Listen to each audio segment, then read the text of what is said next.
It's happening. There it is. Yeah. Now We're are now live. live. Welcome Wow. to our first May election night stream. It's a pretty big. I think we are definitely going to go live 3 of the next 4 Tuesdays for sure. Sorry about next Tuesday. It's not that one. We'll worry about that. It's not a big one, but this is the start of. We got tonight is Indiana and Ohio, and I got my partners in crime here, Chris Cillizza, Jeff Scully.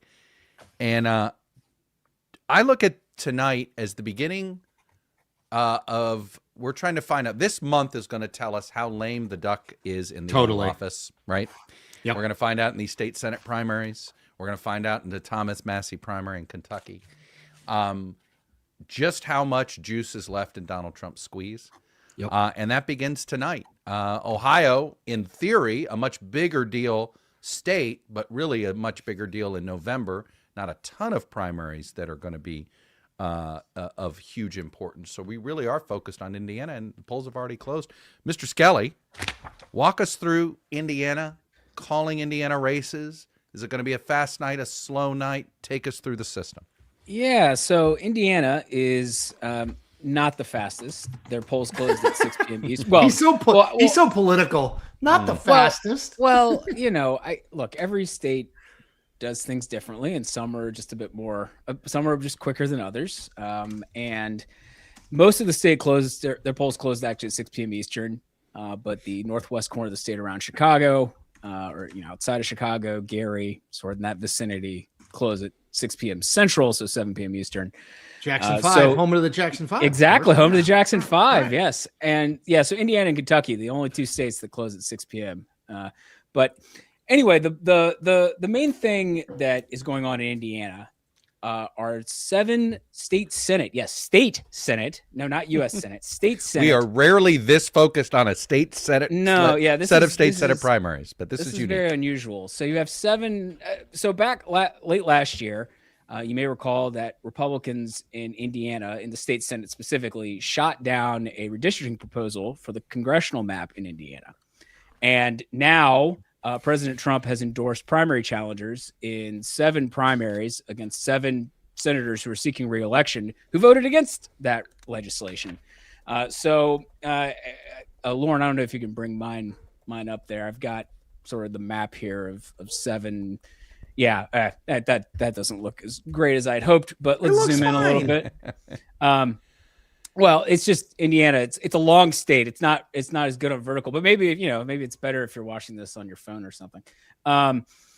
Anyway, you've got 7 seats kind of all over the state, and there are a variety in terms of sort of how red they are. Most of them all of them are Republican leaning seats, but some of them it's like Trump plus 10, and then others are like Trump plus 30. And really the main thing has been that there's been a ton of outside spending. Ad Impact just put out numbers today on how much spending there have been in state Senate primary on just ad spending. And there have been $13.5 million spent. God. And that was $13 million more than the highest they've had in the last 3 It's so funny. It's so funny. I saw that exact same thing. It was like 13.5 million. 13 million more, because I was like, of course it's state Senate races. Right. You don't spend $500,000 is like a decent chunk in a state Senate primary. I mean, so 13.5 million bucks. Yeah. So, and the biggest spenders have been groups that are aligned with President Trump, aligned actually with his ally, Republican U.S. Senator. Let's be specific here so people don't get confused. U.S. Senator Jim Banks. And they have spent a lot of money going after these senators.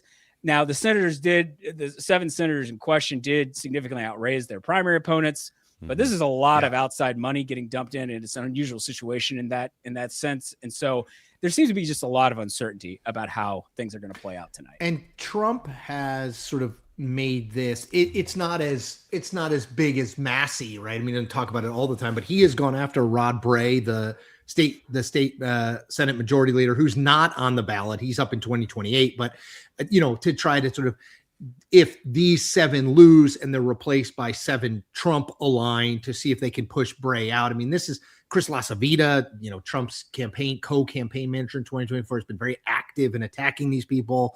I think Chuck's right to frame it this way. Like, this is the first test of kind of Trump has had an iron grip on the party. I mean, there's no question about that. Right. It's a real test of does it remain. Jeffrey, is there any? I mean, these are state Senate races. Like, is there polling? I mean, do we have any sense on where these things land? I mean, this is not like a U.S. Senate race where there's going to be at least some polling in like the Illinois primary, or the Texas primary. We obviously had data to go on. Yeah, I mean, it's quite possible. Obviously, these campaigns have their internal polling that they've done or had done, but we haven't seen anything publicly for these races that I've seen, and it's so that I think also is problematic in terms of trying to understand what's happening and just how much these are catching on. There's been a lot of reporting that suggests, for instance, that some of the challengers have struggled to articulate exactly what their challenge is about because redistricting. Yeah. Really, look, redistricting is going to matter to some really hardcore partisans, of course, and the kind of people who vote in primaries. Right. But a lot of people who vote in primaries still aren't going to care that much about redistricting. They're more interested in other issues, right? So how do you make that pitch? And so they've tried to find other ways to attack these incumbents, but those ways may not be as there just may not be as much juice to squeeze, as you said earlier. Yeah. Yeah. So what do you guys think is a good night for Trump? Knocking off 5 of these guys, a majority? Yeah, simple majority. Five I think 8. 4. He targeted 8. He targeted it simple 4 of 7. So he endorsed 7, even though there are 8 on the ballot, right? Mm-hmm. So Skelly, did he work to? What is the deal with the other one? I would say a simple majority, Chuck, to answer your question. So if it's 7-4, right? If it's 8, simple. To keep things simple, I didn't include the 8th on this particular table that we're looking at right now, but there was an 8th senator who is up this year, but President Trump did not endorse in that race, and the outside groups did not really play in that race. That's interesting. Yeah. I wonder why. It's curious. They all have the same thing in common. They voted against the map, right? Now, yeah, by the way, reason. It is interesting. You have, so you noted Jim Banks is also sort of the primary statewide vehicle helping the Trump team on this. The governor, Mike Braun, has certainly endorsed everybody Trump's endorsed. Some of his groups have played a little bit too. Yeah. Right. But then you have the former governors, plural, one of them who happened to be a vice president, Mitch Daniels and Mike Pence, actually campaigning not for all the incumbents, but for any of the incumbents that wanted their help. Yep. So it really pretty telling.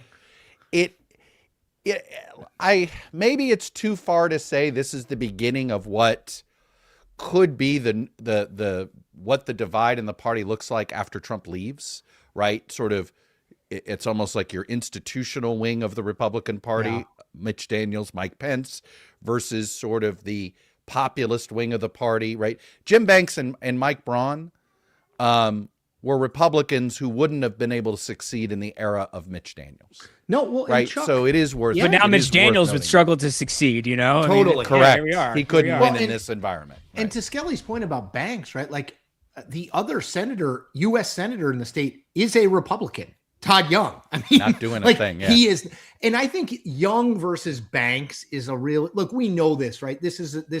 It used to be. There's a split in the Republican Party in Indiana. There long has been. Now it's more like MAGA versus establishment, but there's always been kind of like the Mitch Daniels wing and then the more like socially conservative Pence was kind of in that space. Look, it's been realigned now, but like Todd Young is a Republican U.S. senator who is not involved in this in any way, shape, or form. And he has been a guy who has been less willing to jump fully on the Trump train at all times. Let me put it in other words. I asked somebody, who's, with Mitt Romney gone, and let's assume Susan Collins is gone. Mm-hmm. Who else would have Lisa Murkowski's back? And the 2 names you hear the most are John Curtis and Todd Young. That's who I would have said. Yeah. And then third on that list is Jerry Moran of Kansas. That those, and they all 3 really are. And if John Thune weren't in leadership, people probably would have said John Thune, but they certainly might say Mike Rounds, right? Exactly it's basically the pre-Trump Republican Party that was not liberal. Okay, right? There was a pre-Trump Republican Party that was conservative, but more in the Liz Cheney, Paul Ryan definition of conservative. And I guess that's where I would put these folks. Hey, Skelly, I have a question before we got Pete Seat, our friend, Indiana's own, coming on. Who can tell this? he could tell this stuff better than the three He's of us. the best. I have one quick question before Pete comes on, which is, I got a bunch of people in my YouTube chat asking about turnout. What do we know, if anything? Again, I always don't know because it's state Senate races. I don't know, like, do we have any sense of that?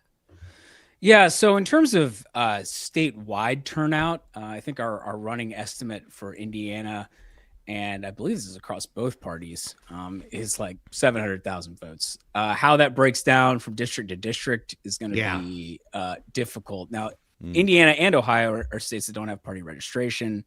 Yeah. So it's hard to know where it's coming from. Yeah. I mean, we have estimates for the Ohio side as well. It's like a little over 800,000 on the Republican side and like 700 something thousand on the Democratic side. But there are no statewide races in Indiana. On the primary ballot, I should say. It's worth noting that is it Secretary of State up or something? They do have one statewide race, but there's no primaries, right? There are a handful of states, Indiana and Michigan being the main two, where down ballot offices besides U.S. Senate and governor are nominated at conventions. So they do not. Interesting. That's right. Because Evan Bayh's son is running for Indiana Secretary of State. Right. Third generation of Bayhs. Birch Bayh. If we're talking, it's his Bo Bayh? I thought this it was Bo Bayh. Yes, it's Bo Bayh. Birch was dad. His grandfather's name. Yes, Birch's dad. Who I believe, by the way, if I really want to get fun with like little weird trivia questions, Birch Bayh, whose last race, I think the driver on that race was none other than Ron Klain. I believe, by the way, if you really want to go deep, can we ask Pete Seed if he knows? Ron Klain was really tight. Let's bring Pete in. Let's bring Pete in. Mr. Seed. There he is, the man from Indiana. Hello, friends. It's good to see you. He's like Jim Nance. He is. Hello, friends. Pete, did you hear what Chuck asked? I don't know if you know that because it's Democrats. It's weird lore, but I feel like was Ron Klain Birch Bayh's last driver, and therefore that's how he and Evan became close? Honestly, I did not know that, if it's accurate. Of course, Ron is a Hoosier, so that would make sense. That's right. But that campaign, and he's part of the Bayh world. I knew that. I do know that was 1980, right? He lost to Dan Quayle. Yep. Mm-hmm. And then Evan's last candidacy, his last campaign was 2016. He lost to the aforementioned Todd Young. Yep. And the last time Evan was on a ballot and won was 2004. So God, we're old because I remember. Yeah, it's just interesting because it's been a long goodbye, is what you're saying. Oh my God! Thank you very much. Look, you're gonna have middle-aged white guys. You're gonna get dad humor. You're gonna get dad jokes. Hey Pete, I always bounce this stuff off of people who aren't super political. And I was trying to explain to my wife why we were doing this tonight. She was like, Indiana, is anything going on? And I was like, well, it's like a test of like Trump, this Indiana state Senate. She was like, they're spending all that money on it going after Republicans, which I think is fascinating. Like, how is it landed in the state? Like, because it is not. We did this for the Virginia redistricting thing. We did this exact same thing, and we noted it was close, and Republican national groups didn't spend a ton. Well, that's not the case here. Republican national groups aligned with Trump spent a ton. And not only that, Pete, before you answer this question, the anonymous grumble on Capitol Hill this week has been, wait a minute, so they spent all this money in Indiana but didn't spend any money in Virginia? Yeah. Got it. And that's not the first time I've heard that grumble. And talk about spending money. $13 million in ad spend on these state Senate races. That's a nearly 5,000% increase from what we're used to. It is out of this world, the amount of money that has come in. And that's one of the big knocks on this entire effort has been the out-of-state influence. If you talk to these state senators who are running for re-election, being targeted by the president and by Turning Point USA and Club for Growth, they will tell you their constituents were nearly unanimous in their opposition to redrawing the maps. Yet, nevertheless, that was the catalyst. That's what got Trump involved. That's what got all these outside groups involved. Yet, you didn't really hear about it on the campaign trail. Redistricting barely came up. It was barely mentioned in these $13 million worth of ads. But real quick, I was listening before I jumped on. I do want to just make a couple points. One, on turnout, I think we got to be careful in this state. I don't know how many other states do this, but if there are no contested races in a community, there's no election. So this has happened to me before in municipal races, maybe not so much in a midterm, obviously not in a presidential year, Right. But if you're going somewhere, if you're going to a community and there's no one's contested, there's no primaries, they're not going to let you vote. So that suppresses and depresses the actual turnout numbers. I was just going to say, so what that does, Pete, is it means that people don't get in the habit of, it's May. What do there must be a primary week. And then, not this year, but maybe next year. So so when there are races on the ballot, do you feel like Indiana just punches below its weight when it comes to turnout in primaries because of this? I do. I think that absolutely. And it drives me nuts when we talk about low turnout. It's like, well, we're not even giving voters a chance to vote. I mean, if you look at my voter record, it's got 2 blanks on it. And you would think, oh, well, Pete didn't show up. Well, I went both times and they turned me away both times because there were no contested races. That is so weird. Yeah, it is very weird. It's, we're saving taxpayer money. Well, not really. Right. It's still open. Right. You're still here voting. But the other point, you mentioned Todd Young, and you may have said this before I jumped into the green room, but one of the gentlemen on that list you had of incumbents, Greg Good, is actually the state director for Todd Young. He's both a state senator, so he's a state senator. He has 2 jobs. You can do that because it's a part-time state senator. So he's so Todd is involved, maybe not out front, but he's got some skin in this game. And then Spencer Deary, another one of those incumbents, is very, very closely associated with Mitch Daniels, who you also mentioned. He worked for Mitch at Purdue University, was a speechwriter. And I know Deary is the one who they've spent $2+ million just on that race, which is unbelievable for a state. Well, that obviously makes that one matter more than others. Yeah. So handicap this a little for us, Pete. Look, we're how many of these incumbents do you think survive? Yeah. Yeah. Now, of course, you're putting me on the spot. Thanks. I expected that. Have the results come in yet so I can say I knew what was going to happen? Yes, that's always the best. Let me just wait to see who won, and then I'll tell you who won. Yeah, that's been my standard line most of the day. They are trickles. We are in trickle land here. Yeah, we've got 0% reporting in the 38th district, Greg Good, that you mentioned. I brought that up on screen, and we have 100. We have like 500 votes in one Senate district. It's not a lot yet. Yeah, I've seen some returns for the Greg Walker, Michelle Davis race. I think is the only one, and actually also the Travis Holdman race, which is over on the eastern side of the state. Those do not look good for the incumbent Holdman, according to our Holdman DDHQ. Doesn't in those early returns. Walker was leading. He's the incumbent, at least in what I saw. Hey, Jeffrey, can you help our viewers tonight? I'm bringing them up. What colors are going to be incumbents, and what colors are going to be challengers?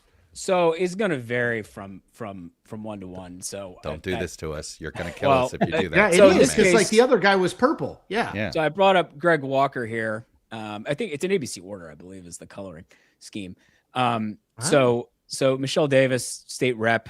This is actually one of the more significant challenges of those 7 in terms of Davis being an elected member of the lower house, taking him on. But Walker is ahead in the early returns here, and we estimate that's roughly 23% of the expected vote. And hey, Pete, that raises a question with me, which is how many of these people who they found to take on these 7 Senate incumbents, how many are like Michelle Davis, like a state rep? The reason I'm thinking of it is because I was talking to somebody in Kentucky about the guy running against Tom Massey, and they were like, and he's just like a cardboard cutout who just says like Trump, like no one had ever heard of him before they found this guy Ed Gulrine to run. Like, are these people that having been in Republican politics in the state for a long time, or is it like a mixed bag?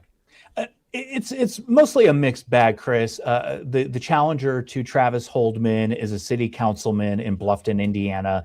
The challenger to Jim Buck, which is the Kokomo area, is a county commissioner in Tipton County, Indiana. That one is interesting. His name is Tracy Powell, the commissioner. He was actually planning to run before redistricting. Word on the street was Jim Buck, who's 80 years old, was going to retire. Tracy had already put his name out there, said he intended to seek that vacancy. And then the whole redistricting thing happened. Jim Buck decided to run. Tracy stayed in the race. Paula Copenhaver, who's the challenger to Spencer Deary, actually ran for that seat when Spencer first won it. She's a county chairwoman in Fountain County, Indiana. So some of them have been around, but then you look up in Northwest Indiana, Trevor DeVries. I'd never heard of this guy's name.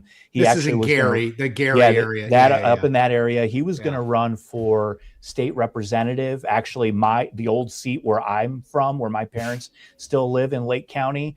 And then when redistricting happened, he shifted gears and said, hey, that might be an easier race to win. So it is a mixed bag. And I think the results will probably be a mixed bag. That's what I have said from the beginning. If you listen to the folks who are setting expectations, the over under depends on how low or how high you want to set the expectations to make the other side look bad or your side look good. Yeah, totally. Right. Hey, I should know for people watching at home, because someone did point out, obviously the color scheme is going to vary from race to race on this in terms of which candidate, but the incumbent has an asterisk next to their name. So if you're looking for who the incumbent is on the side there. All right. So we don't have a consistency where the incumbent is always yellow. And for the challenger is always red. Since you'll probably say his name a lot today, it's Durnell. Thank you.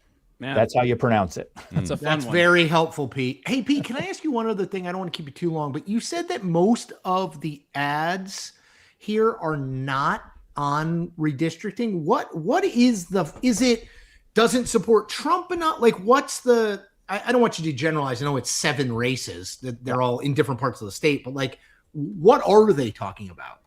It's your standard primary fare. The incumbent is insufficiently conservative.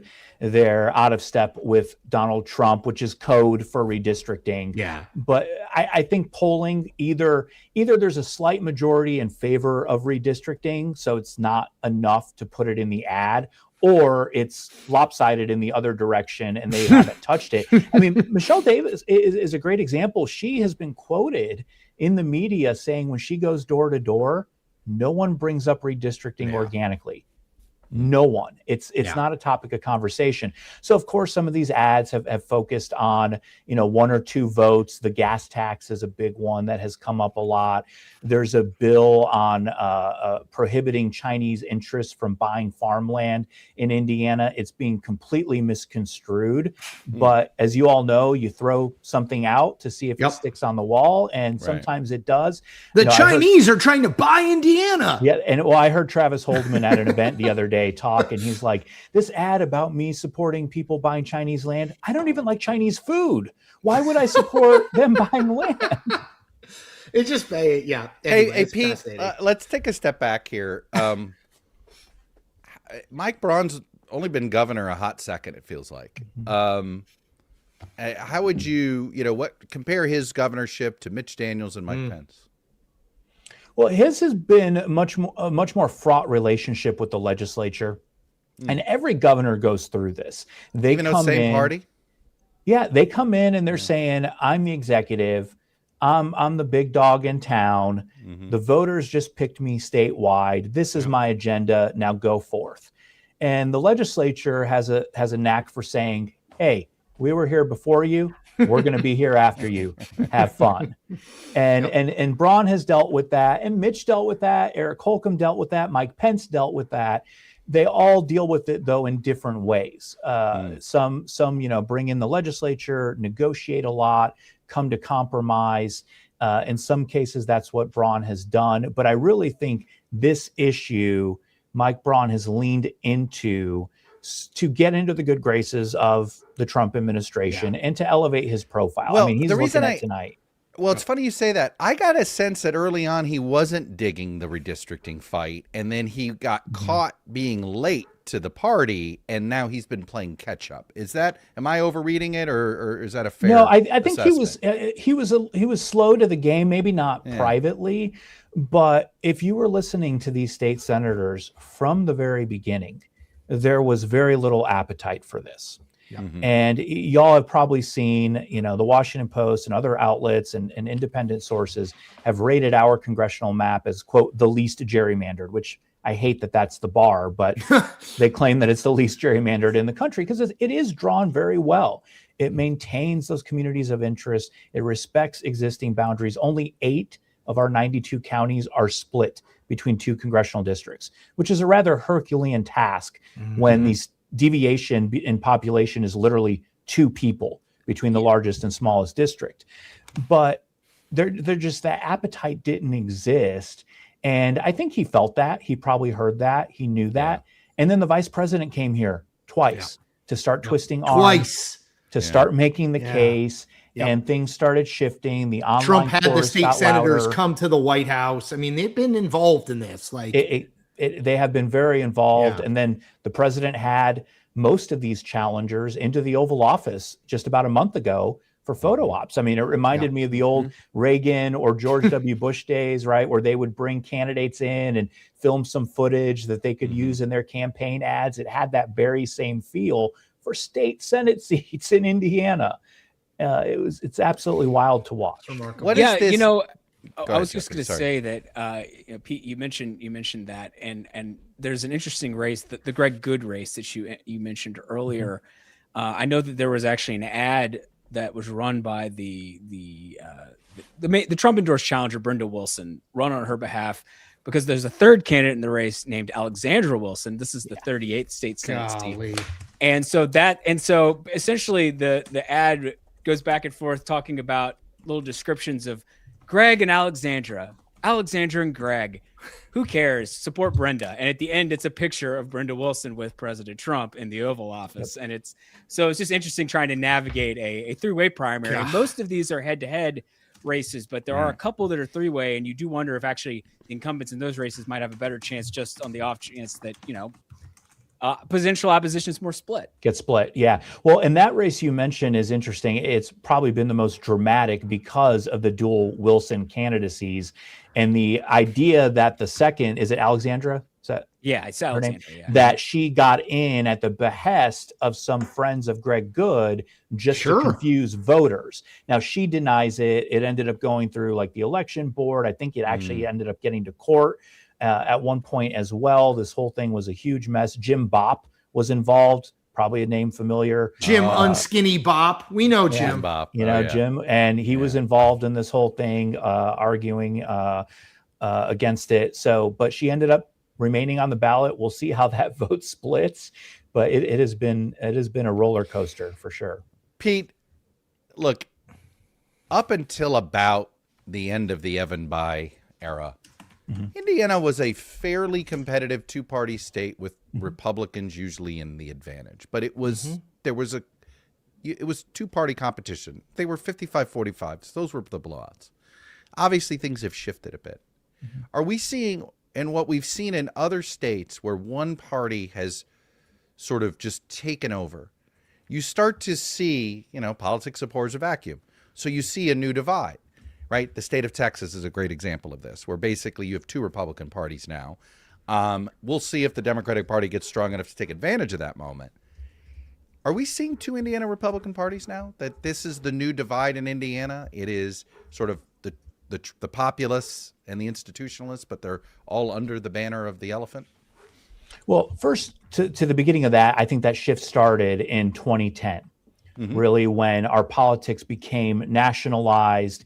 And that is when, the state house started to get their majorities and supermajority. The Senate already had it around that time, and they've been able to maintain it since then, I think because they're delivering on the promises that they make in campaigns. To the second part about the split, we have a pretty good track record for the most part of uniting post-primary. And I think maybe it's just that Hoosier hospitality part of us, that gene that we all have. We come together. There's hard feelings. Indiana nice. Yeah. A little bit of that. In the immediate aftermath, but people come together. Now, it didn't necessarily happen in 2012 with Richard Murdoch and Dick Lugar. Right. We saw how that turned out. Joe Donnelly ultimately was elected.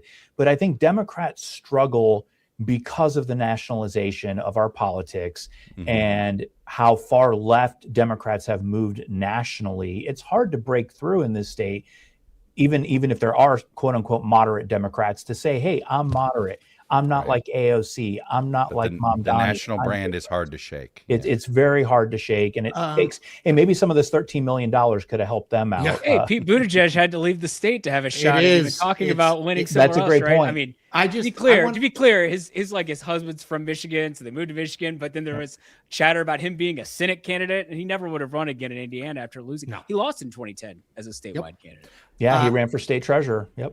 I will go back to the point Pete made when we brought him on, which was a 5,000% increase in spending in these state Senate races from normal. Pete, see, the man, if you're Great to in see you, Indiana and you want to talk about Republican politics, you got to talk to Pete. He is the man. Thank you, Pete. He's also this has just been a great. very- And He's just a he's a great lovely host. human. Yeah. He's a lovely I told human. Chuck when we texted yesterday, Cillizza, if you remember this, my first time on the Daily Rundown was with you and Jay. Yeah, Mark. I do remember. So this is- that. This has been great. Yep. And Pete, Full circle. you have been going to World Series. This is your thing.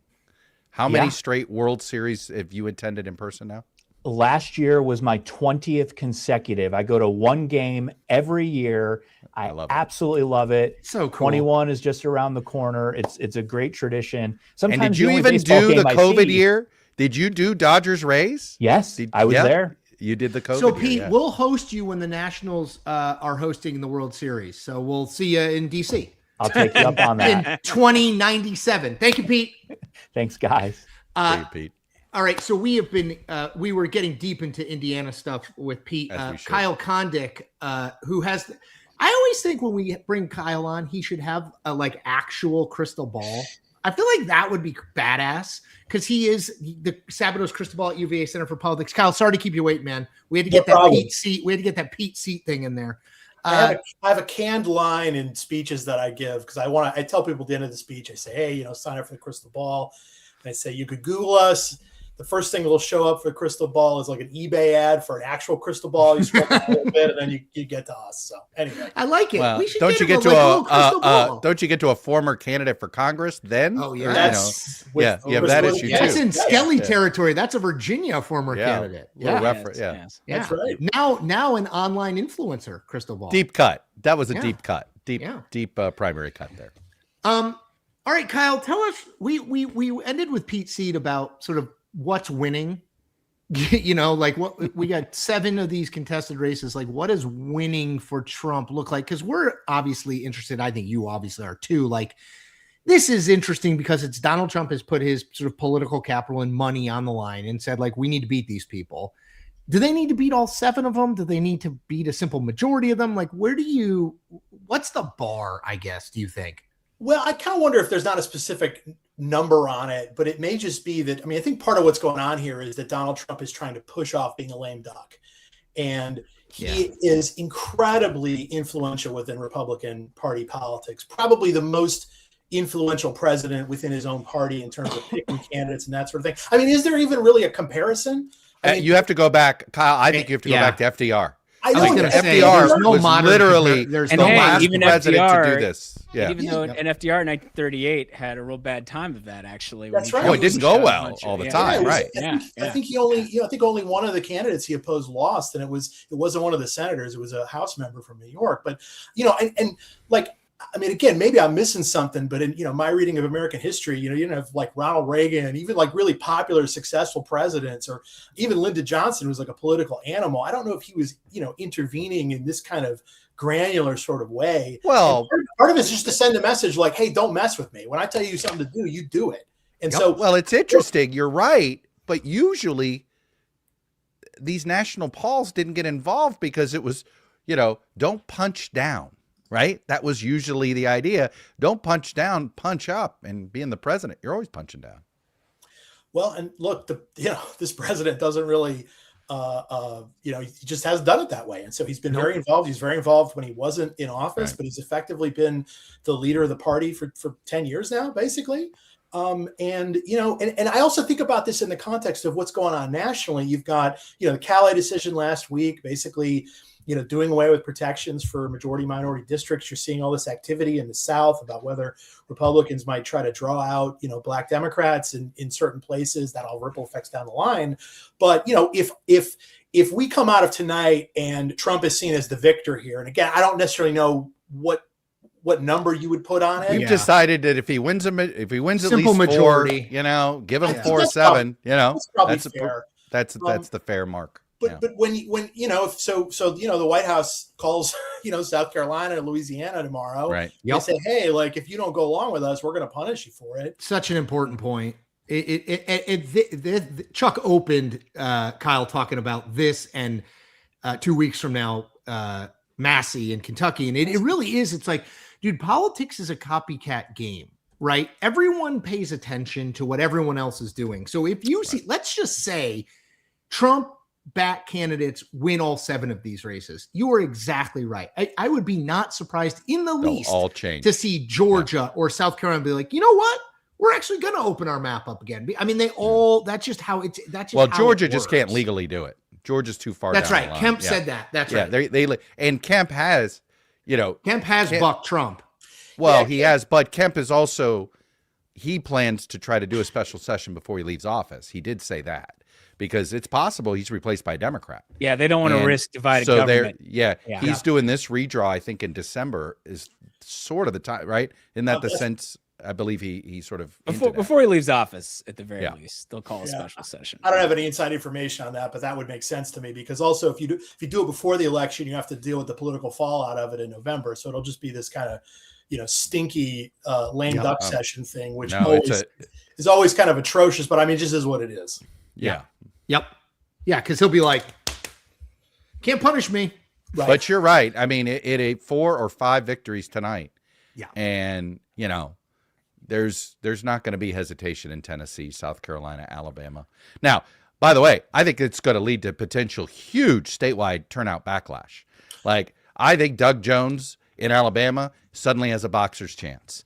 I think that you're going to see black turnout for a Senate race in Mississippi for an African-American candidate.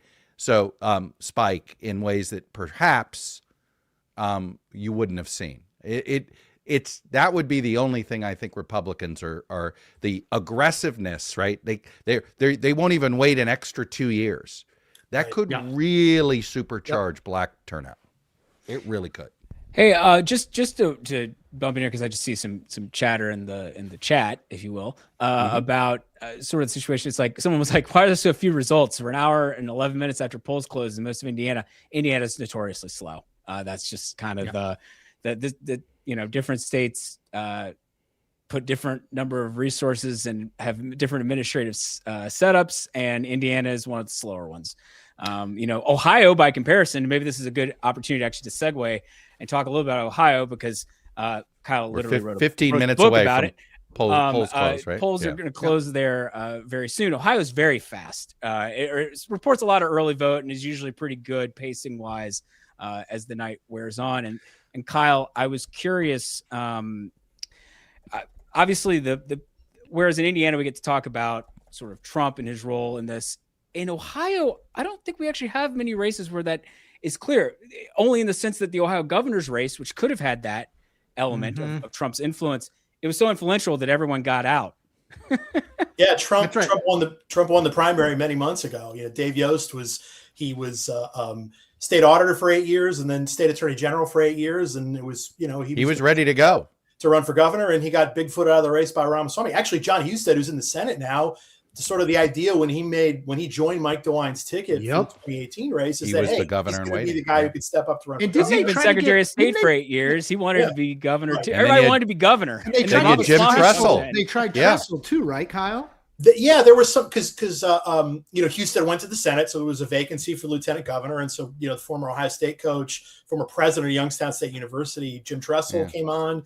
There was sort of a little bit of buzz that he might run for governor, but it was the Mike DeWine generated buzz. Actually, I think. Mike DeWine wanted that. Anywhere. He wanted it, and I just don't. You know, obviously nothing ever came of it. I don't think. I mean, curious to see what sort of like protest vote there is against Ramaswamy tonight. But by the way, I think he has signed a death warrant for his political campaign in Ohio. This attack on Ohio universities has totally become a problem for him. You know, it reminds me, you know, he identified, I actually think probably something that's very fair. Are there too many universities? Could there be some consolidation, right? So he unveils this Doge-like idea to do this. And guess what? It's like trying to close a military base. Oh yeah, we have too many military bases, but don't close the one in my congressional district. It's like close trying the to one get in rid the of other a congressional sport, district. like getting rid of a sport at a university. And, it's like and everybody's got a Ohioans, constituency. They're very proud of those universities. Yep. I went to High University in Athens, Ohio, and it's Athens is in the middle of Appalachia. It's the only real blue county in really in Eastern. Is that? And I'm guessing that ain't Ramaswamy's idea ain't popular there, is it? No, I don't think so. And you also, some of the places that are swing counties that probably Amy Acton and Sherrod Brown will need to win have big colleges in them, like Portage, where Kent State is in Northeast Ohio. That's one I always watched that used to be bluer and now is more of a red county. Wood County, just directly south of Toledo. That's where Bowling Green is. That's another big state school. That's another key swing county. So that is something to think about. The other thing I was thinking about, so Acton was the health department director for a time under Governor DeWine. He had a Democrat in that job, and so she was very, very, very visible during COVID response. My God, Mike DeWine called her. Some superheroes wear capes, others wear white robes. I mean, the DeWine endorsement, unofficial endorsement of her is pretty strong. Yeah, and it also leads this interesting question because it's almost like who's the conservative in this race, even though in terms of like not on the political spectrum, but like who's promising a lot of change and who's kind of more the staid candidate. And actually, it may very well be Acton. And I just wonder about that dynamic in the general election, as Ramaswamy has a lot of kind of big ideas that sometimes he has to pull back on, and maybe Acton isn't quite that way. So just a dynamic to watch. I think Chuck and I have talked about the Ohio thing. We've talked about it. Feels like there's something going on there, right? I mean, Sherrod is ahead right now. Now he's a known commodity, but I was surprised that Acton was ahead of Ramaswamy. I think this is about Ramaswamy's kind of polarizing. Yeah. And it's just, he stylistically doesn't really match Ohio, right? Like, think of the previous Ohio governors. Yeah, he's not DeWine. He's not George Voinovich. No, I mean, Kyle, you know the state better than we do, but I mean, one of the striking things about the two senators now, Vance and not Vance anymore, but John Husted is kind of out of that establishment school. But Vance won in 2022, and Bernie Moreno won in 2024, and they were they were sort of Trump people, outsiders, yeah. Yes. And but the other Republicans that say DeWine is the definitional kind of establishment style Republican. John Kasich was a bit of a rabble rouser when he first came in. But sort of steadied the ship and served in Congress for a long time. George Voinovich, Rob Portman, the Tafts, so it's a changing of the guard, and Ramaswamy's like turning it up even more, and it's like, is he maybe just a little too much as and we were talking about that with Indiana too. It's like the difference between Todd Young and Jim Banks, they're just different tonally. All right, everyone needs to follow Kyle at Crystal Ball at the Center for Politics at UVA. And I'm not just saying that because I want my kid to go to UVA. I'm saying it because it's a really, there's some wonderful universities to pick from in the state of Ohio. We were just talking about them. It's so true. I mean, if they're still around. My wife is an alma mater of Miami of Ohio. Kyle, before I let you go, likelihood that the Senate and the Gov race go in different directions. So I'd be surprised, although there was a difference in 2018. Sherrod Brown won pretty easily, and Mike DeWine won the governorship. But some of the polling has suggested that Acton is actually doing a little bit better than Sherrod Brown, which is kind of surprising to me. Yeah. So I wouldn't completely rule it out. They'll probably track pretty close, but that's just a kind of a fascinating dynamic. Ohio's never had a woman governor, correct? So Nancy Hollister was governor for 11 days after. Right, but not an elected. Not elected. Never elected. Right. Yes. That's right. Yeah. Yes. All right. You're the man, Kyle. Go follow Kyle on Twitter and all the good stuff. He trust me, it's well worth your time. Glad I could come on. Thanks, guys. Good to see you, brother.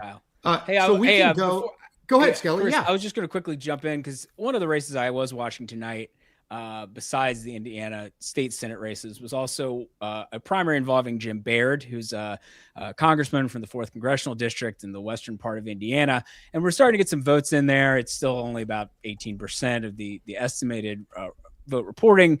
But he's got a challenger state legislator named Craig Haggard. And Baird is endorsed by Trump. And so I think there was an expectation that'd be enough for Baird, but Baird didn't raise very much money.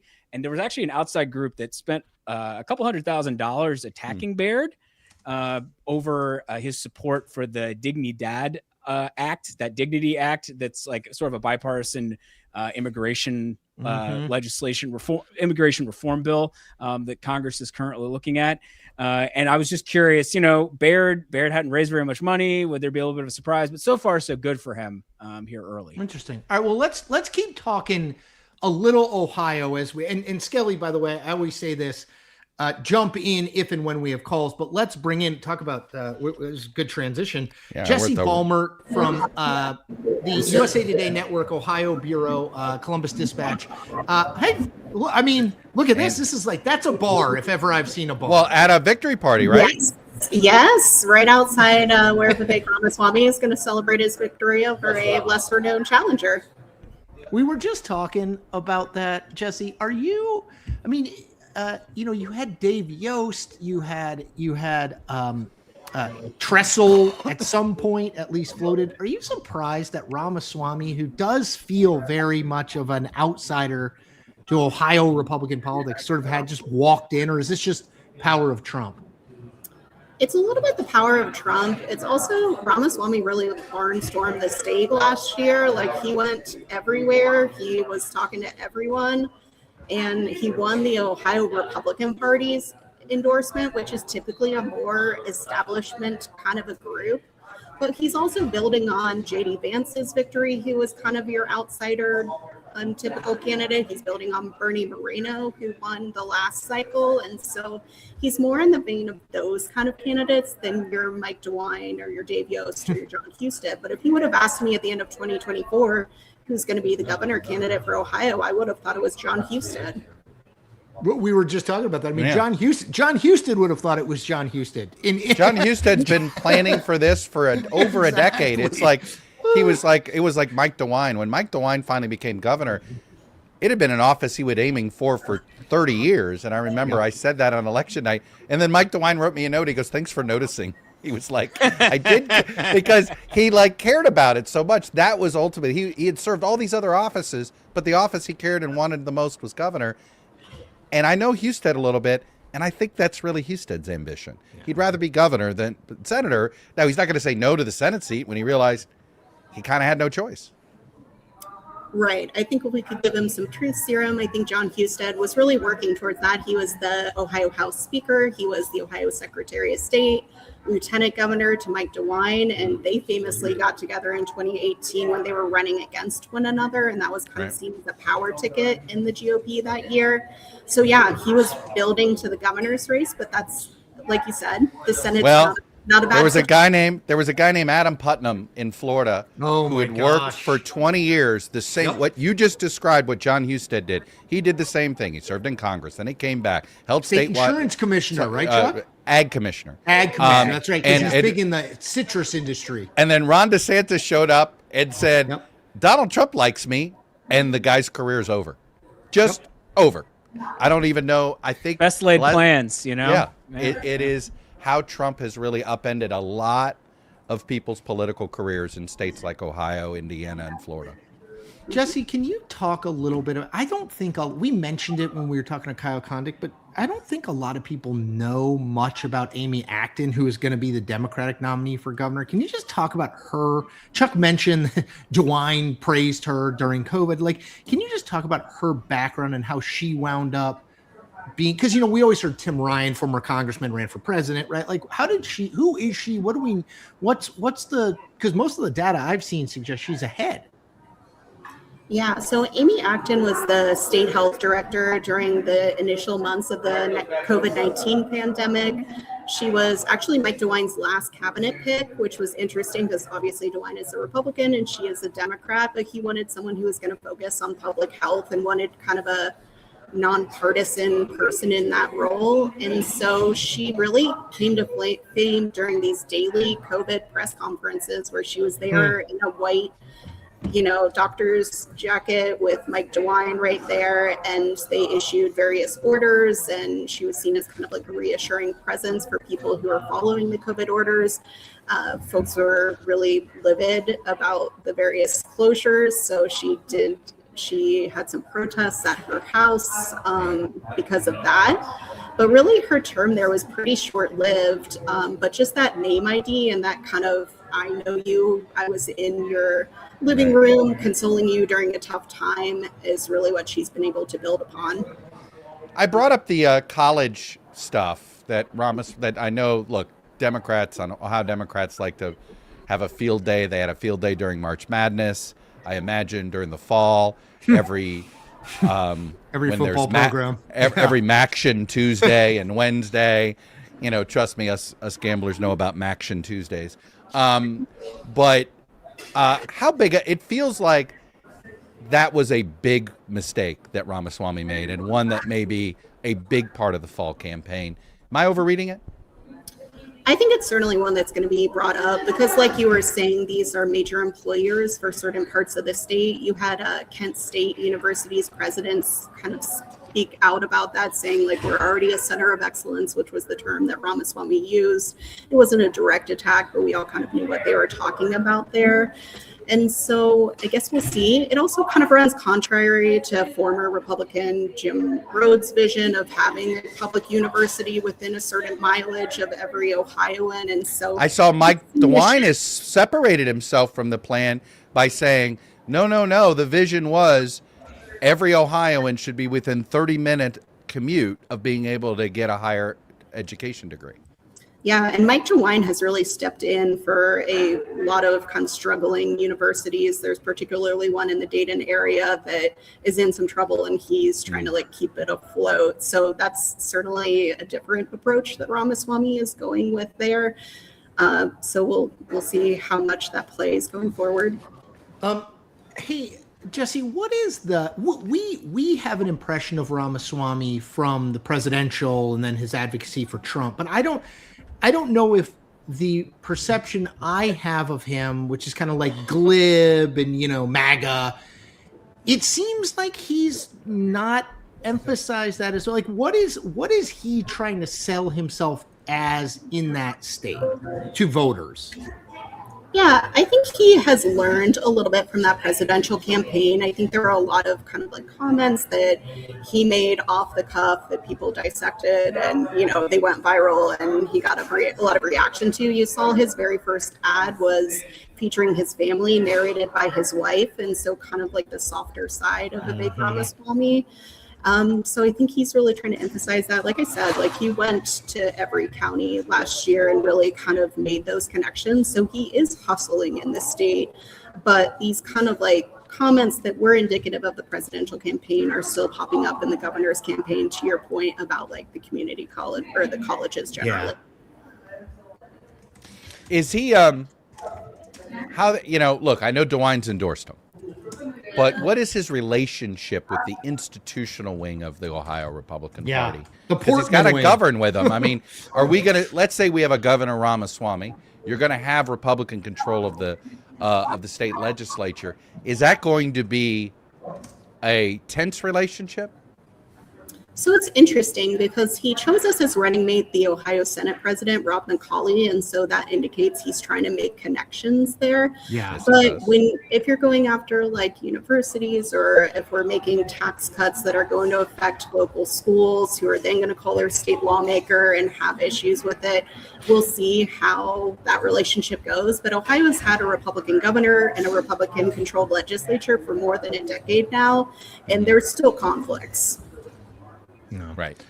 And there probably will be. All right, Jesse Balmer from the Ramaswamy Victory Party. And yes, folks, if you thought there was any drama about Vivek Ramaswamy going to win, he is very likely going to win. Yes. So Jesse picked the right place.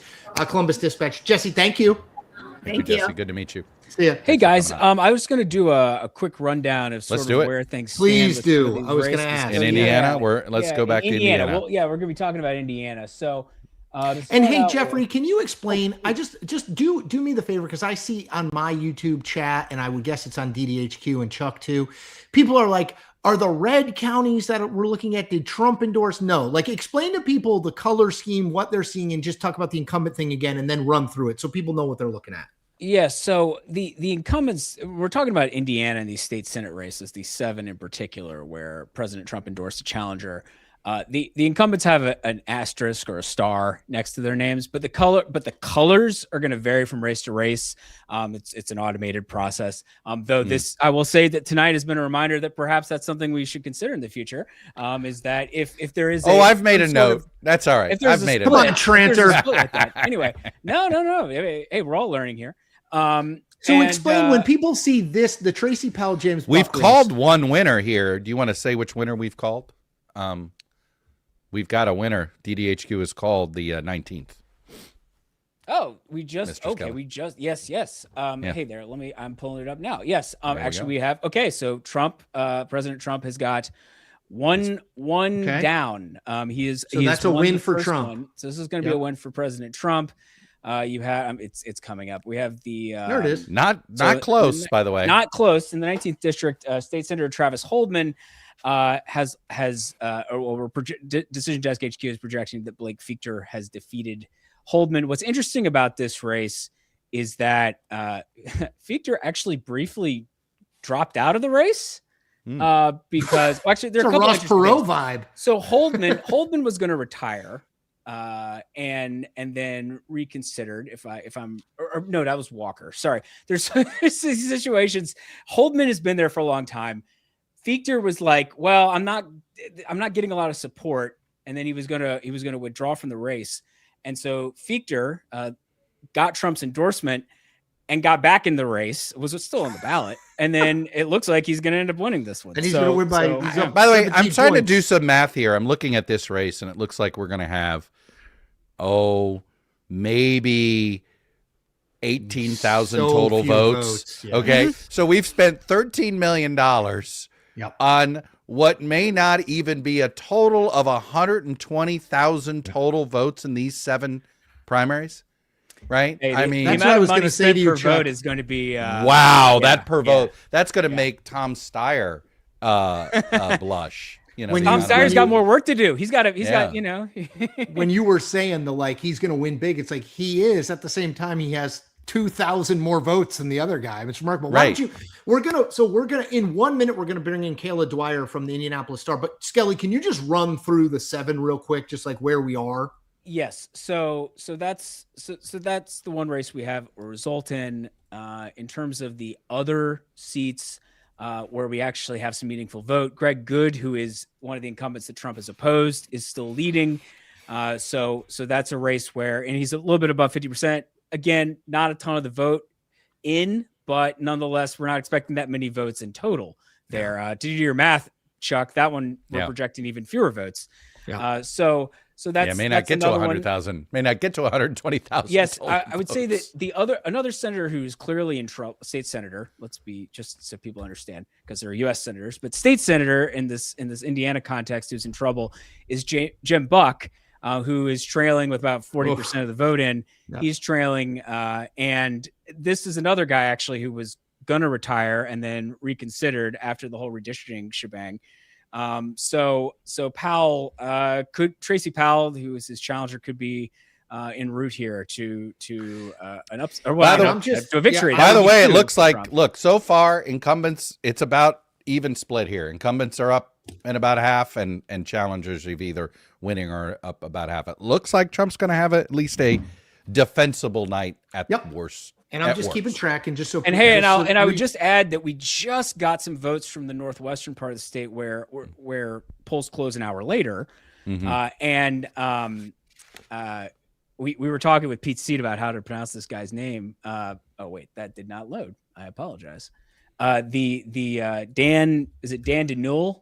DeNewell. It's a silent C at the end. Yes, he is down big in the initial vote in this district here against Trevor DeVries. Yep. So this might be another good for Trump right now. Again, I was going to say this is another Trump endorsed challenger who's well ahead. So the one incumbent that we see comfortably ahead is Good, who's in a 3-way race against 2 Wilsons. Yes, and there's a couple races where we don't have much of the vote at all. All right, well, let's bring Kayla in. A lot of question marks still. Yeah, let's bring Kayla in. Kayla Dwyer, the Indianapolis Star. Let's bring her in to talk about all of this if we can.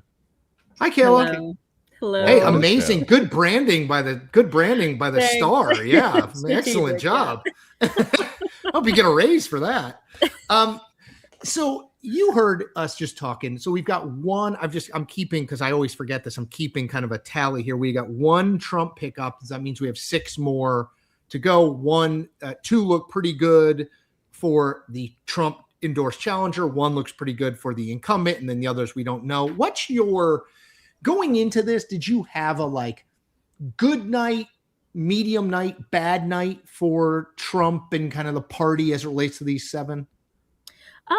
I really don't like making predictions, but the sense I would get from talking to voters is there's kind of a mixed bag in terms of how much they think Trump endorsing in these races really matters to them or will sway them. Of course, people will say that, and then they go to the polls, and who knows the decisions they actually make when push comes to shove. But I was hearing a lot of mixed reactions to it's not just the Trump endorsement we're talking about, but all the money and ads that have come with that, and that Hoosiers are not used to seeing in these very hyper local races. And by the way, very sophisticated doomsday dramatic splashy ads that they can kind of tell are boilerplate, and it's rubbed a lot of people the wrong way. But at the same time, obviously Trump is really popular here, and he wins the state by 17% every time. So, you have this kind of both things going on at once. So I have come into this thinking it could be a mixed bag. Okay. It's interesting. These state Senate races, it used to be just about making sure you were on the right street corner with your big sort of oversized sort of Home Depot put together sign, right? That was probably the biggest expense you would have other than your direct mail piece, right? Right. I mean, they're getting on TV, unheard of. Totally. Yeah. You're probably mailers are probably the most expensive thing you would normally have. But now so not only 13.5 million from these outside groups on the pro redistricting side, and then the Senate Majority Campaign Committee, which defends incumbents, they've spent almost $3 million or something like that this cycle, which is more than they've spent this century in any other election cycle. This century. I love it. I mean, it's so true. That's more than they've spent this century. In this millennium. It's still, we are 26 years into this century. It isn't yesterday anymore. Right. It's a quarter century. Yeah. That's right. Kayla, That's a significant stat. What is voters' response to all this? Because Pete Seat, who's on at the top of the show, he said, I just keep citing this because it's fascinating. He said it's a 5,000% spending increase from the last time these states. I mean, it's stunning, right? It was 500,000. Now it's 13.5 million, right? Yes. Do voters, I just assume voters don't pay a hell of a lot of attention to redistricting fights that don't happen, right? They don't have a new map. Are the voters why in the hell are we seeing so many TV commercials? Why am I getting so much mail? What's the reaction just been among your average casual voter? Yeah, I mean, it's impossible for them not to notice, and they're definitely noticing. In fact, honestly, they notice the TV ads and the mailers more than they think about the Trump endorsement, because that's what's on their TV screens, that's what's coming in their mailboxes. Like I said earlier, a lot of them have been turned off, or at least I should say, just voters I've talked to, which are a lot, have been feeling kind of turned off by it, just because it has that DC nastiness ring to it, and that's really not what we do in our local elections here. But at the same time, the flip side of that coin is obviously it's having an impact. They're talking about it, right? Which is ultimately the goal. And it even has I actually encountered a voter while I was door knocking with a candidate who was like, so are you liberal, to one of the most conservative senators in our state, because they saw a TV ad that's calling him liberal.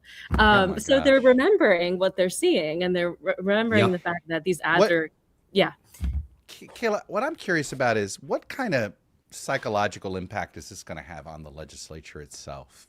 I assume this is going to change.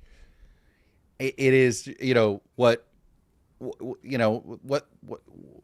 level of decorum there was, or sort of how there was the Indiana way, right? And I'm guessing that this is probably, it's probably gone the way of the Virginia way. Yeah, this is going to usher in a new way of politicking that my guess is this is the beginning of a new trend rather than an outlier. That's probably that's what has happened in other states, that the minute you bring in the national nasty, it doesn't leave, it stays. Well, I'm of two minds about that, because I mean, you could argue that we already had a taste of the national nasty, like back when the redistricting was going on, and these senators were getting threats to their homes. They were getting blasted on social media by all these Trump allies, and that left a really sour taste in a lot of people's mouths here. And going into the legislative session that we then had after redistricting, I didn't notice. I mean, obviously there were hurt feelings, but business as usual still went on. Okay. Now but you might have a point when it comes to the next election cycle, but there's still a majority in the Indiana State House that just is really opposed to this idea of being told what to do by DC. And I think that's, right. We're talking about 8 races, right, out of 50 seats. And so I think that still the dominant mood at our state house will be like, we do what we want to do, And we do expect that if Trump wins 4, 5, 6 of these races, we're going to see a leadership change in the state Senate, or is that not guaranteed? Yeah, right. Well, that's the goal that they have, but I'm not convinced they would still even then have the numbers to do it. I'd have to do the math. But Senator Bray, so they may spend all this money and not get rid of Rod Bray, and Donald Trump goes out and attacks Rod Bray publicly multiple times. Yeah. Maybe they don't get rid of Rod Bray, who's very popular among his caucus. But I mean, if you get the Senate Republicans vote against redistricting was a margin of 2 votes, right? So if you get 5 Trump loyalists in there, then the next time DC asks for something, maybe they get it. Right.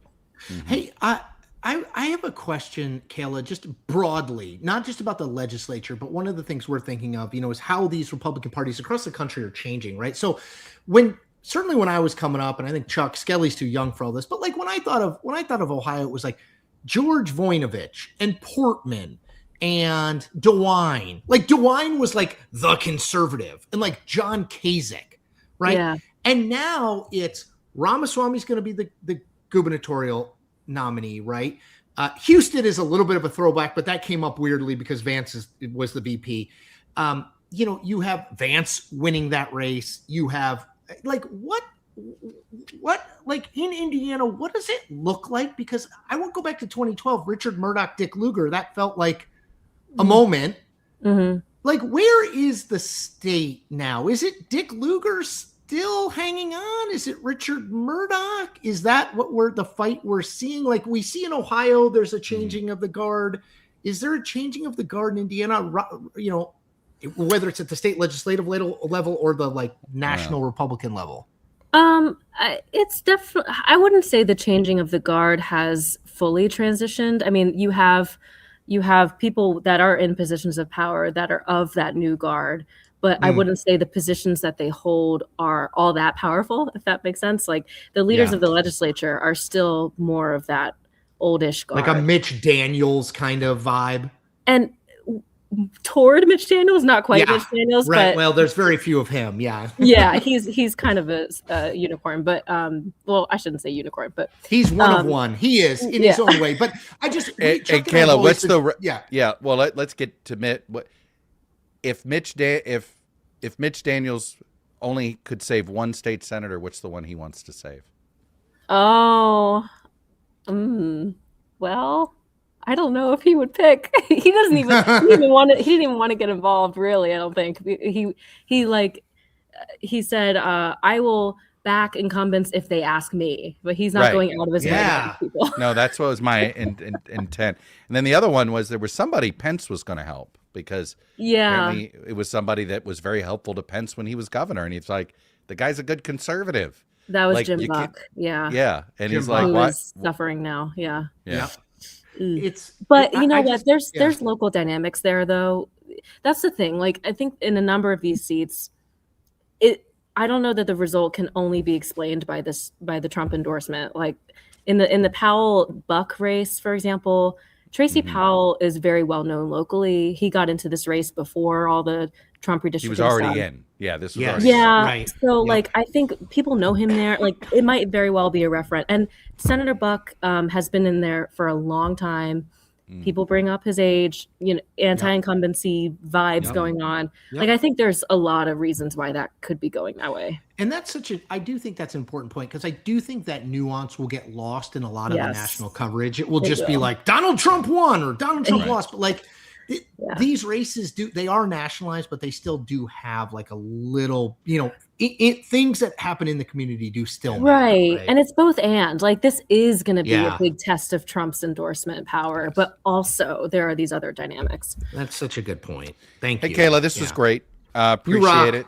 And hey, Thank you. This is you've fun. got to be Whatever. glad that at the very least Donald Trump made primary night a little more interesting, Yes, I was actually looking forward to tonight and getting some interesting questions answered. right? Because And we just- didn't, it wasn't going to be that interesting of a primary night without this.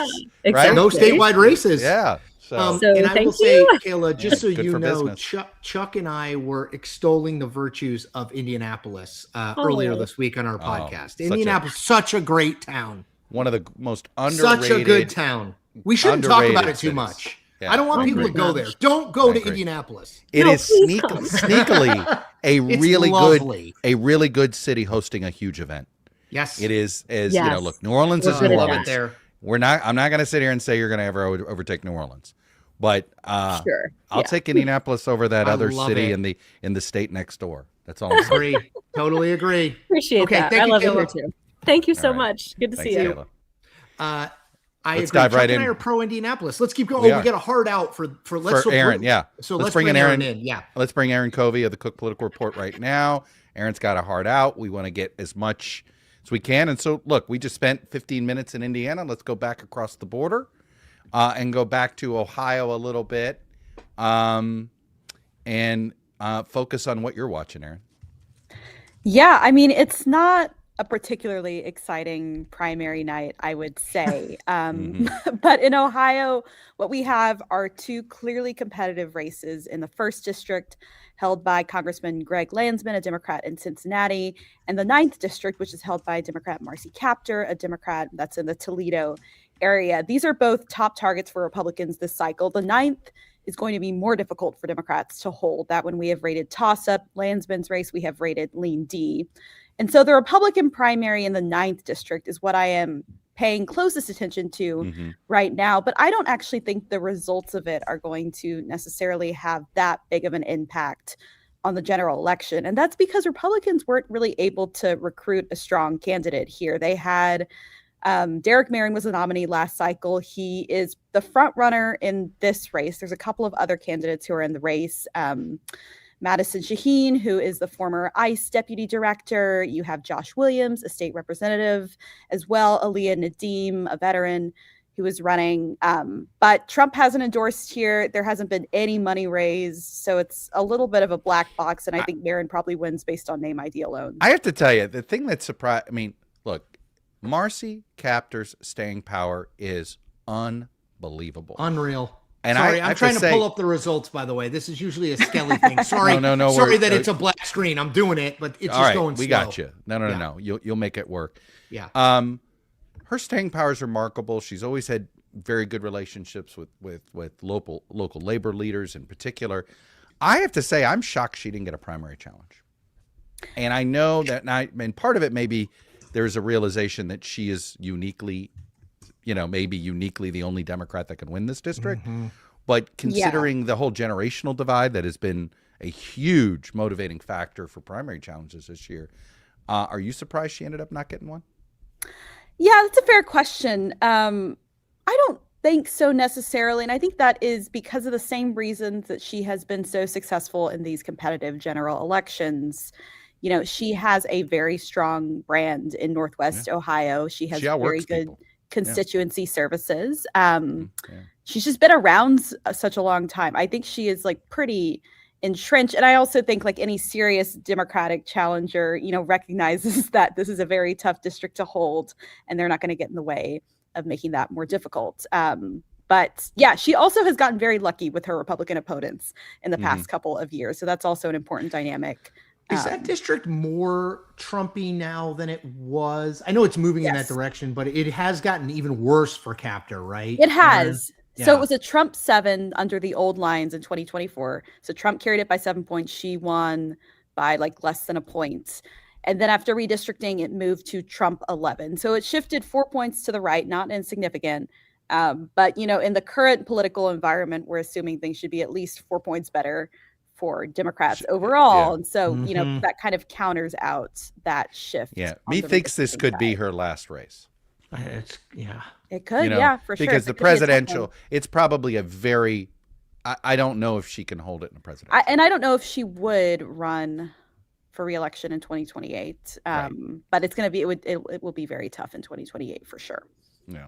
Yeah. And given what we're seeing, my guess is, I know Ohio's got their own fair districts law and all this stuff, but the redistricting wars, if a state can figure it out, they're going to do it. And there might even be more redistricting that comes after this. And by the way, I'm just popping up some of these. Ramaswamy is at 87% of the vote, right? I mean, there's only 3% in, but we expect that. I'm just going to, for some people who are wondering about statewide, there were not, to Aaron's point, it is not the sexiest night in the history of Ohio elections. They've had a lot of great nights of being like the swing state. This ain't really it. I mean, you're seeing broadly speaking. Well, look, we're sitting in Ohio. Win easily. We're sitting in Ohio. We've got an expert here in Aaron. So, Aaron, walk me through what are the congressional races that are going to be close in November? We know the 9th because it's been. Here's the 9th. Discussed all the reasons. We don't have votes. This is yet, the Marcy Captor, where Yep.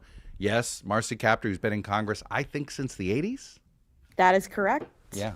I mean, she was there when I first She's started the covering longest serving in 92. woman, Yeah. Ever now? I believe ever. Yes. I lose track. First elected she started serving in 1983. Yes. Early 80s. So she won in the 82 mini 82. Democratic wave. That's the right. mini Democratic wave of the Reagan recession. Yeah. Yeah. And she, largely, she had a kind of tough primary a little over a decade ago, but up until redistricting in 2022, she had not had competitive races for the most part. And so there was a lot of questions initially. They were like, can she survive this? And then, of course, you had Jared Majewski, who was a incredibly baggage candidate, all the stolen terrible dollar candidate. stuff. Yeah. Yeah. And so he ran against her. She won easily in what should have been a tough year for any Democrat. And then in 24, I think Republicans thought they had a better shot at ousting her, but her opponent then, Derek Marin, who I think is probably going to be her opponent again this cycle, he also had some baggage from his time in the state legislature and his ties to some corruption scandals there that they were able to hammer him with on the airwaves. And this is also a very cheap media market. And so even though Captor's not the strongest fundraiser, she aired a ton of television ads. Hey, before we get to the first district in Ohio, I want to just pop over and just give an update because Skelly is coming back but is not here. So I'll do this. I've got it pulled up here. This is Indiana State Senate 21. This is Tracy Powell against Jim Buck. We had Kayla from the talking about this from the Indianapolis Star.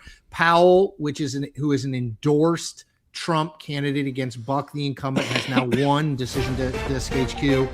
God. There it is. So that's 2 for Trump. He's 2-0 so far, right?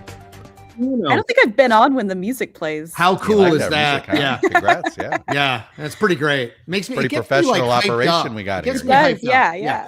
So that is just to set, Chuck, to your point, Indiana Senate District 19, Indiana Senate District 21. In both cases, the 2 races that have been called out of those 7, both of the Trump endorsed challengers have beaten incumbent Republican state senators. 5 still to go. Aaron, we can pop back. Chuck, do you have a thought on that? But we can pop back to No, just real quick. I just want to let people know. Look, a Trump endorsed candidate is winning in the first. A Trump endorsed candidate is losing in the second. So an incumbent is winning in the 6th.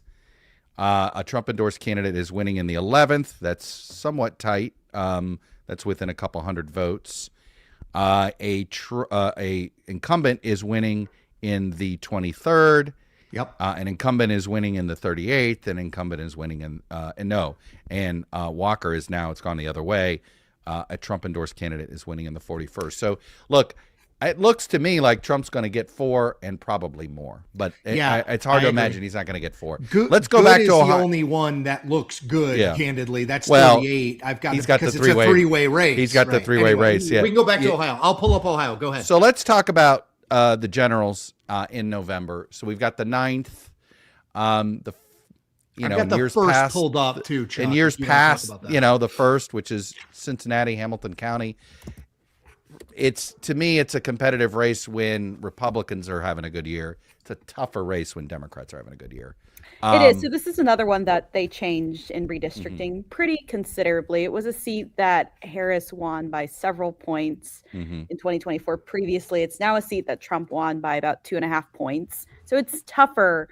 But again, in this cycle, a Trump 2.5 seat shouldn't be too difficult for an incumbent like Landsman to win. He's a pretty decent candidate. Yeah, I did a thing with him. He's good. I mean, he gets it. Like this is the old Aaron. Is this most of the old territory of Steve Chabot? Is that still, yes, or is it? That is correct. Okay. Who was a Republican for people who are wondering? Yeah. Yeah. So it's still anchored in Cincinnati. It just goes now. You can see those 2 counties to the right, deeper into Republican territory. Yeah, over here. Yeah, Clinton. Yeah. And so, what do we know about Eric Conroy, who looks like he's going to be? I mean, he's ahead right now. I shouldn't say. Yes. Yeah. He was endorsed by Trump. Initially, he had a bit more of a primary, faced a couple of self-funders, but he should have no trouble winning. He also had a super PAC that spent a little bit of money for him. He hasn't been able to raise a ton of money. But, in theory, I think he has a pretty good profile for this sort of district. He's a veteran. He's a former CIA case officer, but he's also untested. So, hard to say how well he's going to do in November. I do think, talking to Republicans, they would definitely put this on if they're going to flip any seats this cycle, it's up there on that list of top 10, maybe top 5, but it's still going to be very tough. And of course they have a better target in Captor.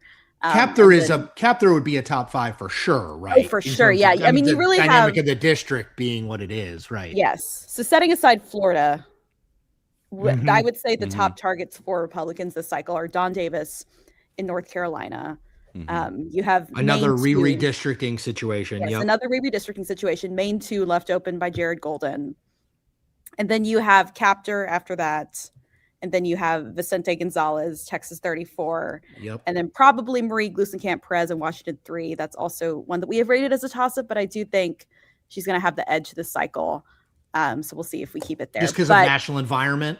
Just because of national environment. I mean, and she's faced Joe Kent, right, who also has quite a bit of baggage for the past 2 cycles. So she's had, better. First time she won't face Joe Kent. That's right. Joe Kent not running this time, right? Yeah. Hey, let's go back to Ohio. Tell us about Max Miller, who's been in his own high profile, shall we say, divorce issues. Oh my God. And I believe he was married to Bernie Moreno's daughter. He's married to Bernie Moreno's daughter. Yes. Yeah. The senator. So there's a little bit of that has its own set of awkwardness to it. But it's Democrats talk about it. Is it a serious target? It's one that we're monitoring closely, and that one actually is going to the primary results will matter there because you've had Ed Fitzgerald. So who are you watching tonight? Yeah. Is that Brian? Which one is it? That is 7. Yeah, 7. Okay. Let me pull it up. So the primary on the Democratic side is pretty crowded. Ryan Poindexter, who is an iron worker, is the pick of national Democrats. He's gotten a mix of support from, I would say, the more progressive and centrist of the party.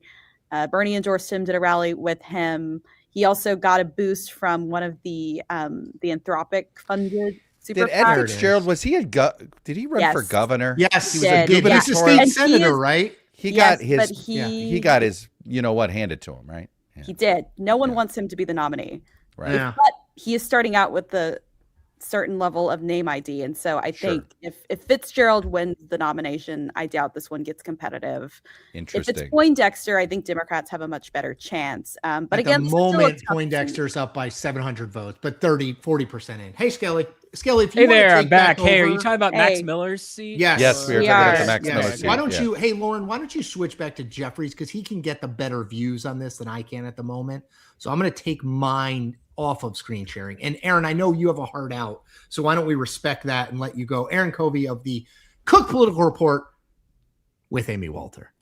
Thank you for you having got to me get the on. Amy part in there. That's Got like it, the yeah. official. That's the official name now. If I don't do that, Catherine and Amy get mad at me. Don't want that. They're going to pull their endorsement. Yeah, I don't want that. That's right. I need their support when I run for president. Exactly. Thank you, Aaron. All right, thank you. Okay. Bye, Aaron. So Skelly, my issue was I could not get the broadcast view up on it. So it's probably just my computer, but Lauren, switch to Jeffrey's screen there. So Jeffrey, while you were gone, 21 called for Tracy Powell. So that's now 2 pickups for Trump. Do you want to just go through when you get let's go through them to the screen? Absolutely. And let's just go through where each of these are and where we think they're going to be. Chuck did a quick rundown. Yeah, I think we have 3 incumbents that are ahead. Yes. And all the other incumbents are trailing. Yeah. So, and I want to make sure I get this right. What did we decide it was? Dernol? Somebody on my YouTube feed said Dernol. I wanted to make sure I was getting it right too, because I saw that comment in the StreamYard. Yes. Well, Dan Dernol is in a lot of trouble in the 1st district up in the northwestern part of the state. Skelly, can you Lake make County. this bigger? Yeah. It may be my screen that Lauren still has. I think Lauren is still on your screen. Not Lauren. mine. Can you switch? Oh no, it was me. That was my fault. No, it was my cool. fault. Apologies, Lauren. It was my fault. Damn it, Skelly. I shared the wrong Lauren thing. is the mastermind behind the scenes. No. He's the Lauren's Wizard good. of Oz. It was not his fault. So yes, apologies. Sharing the wrong. I had it up in the back. This is not even close here, guys. No. This would be by far the ugliest of the results. Golly. For the incumbents. Half the vote. So that's one of the 7 where there was an endorsement, and the Trump endorsed candidate, to be clear for viewers, is well ahead here, Trevor DeVries, and I believe Pete Seat, and now I can't remember if it was him or Kayla Dwyer, telling us that DeVries was originally planning to run for the state house, but then when this sort of situation arose with the redistricting, saw an opportunity and decided to run for state senate instead, and now it may pan out for him. This is another seat. More in the South Bend area. Linda Rogers is the incumbent, and she's just trailing behind the Trump endorsed candidate. We got about 70% of the vote in from here, so that lead could hold. You'd rather be Brian Schmutzler, who's a physician, who's challenging Rogers in that race. So that's 2 incumbents trailing in the remaining 5 races. I love this. It looks like the total vote is so tiny, right? Yeah, you're sitting here, you're going, oh look, it's a 54-46. That's a blowout. 300 vote margin, right? There's a 300 vote margin, right? We're better off speaking in raw vote margins, I think, actually, than we are percentages. Percentages can be, when it's that small. It can be misleading. It's misleading. Yeah. It's like 80-20. Oh, now it's tied. Right. So those are the 2 incumbents that were trailing, and then we have 2 incumbents who we've projected have been defeated.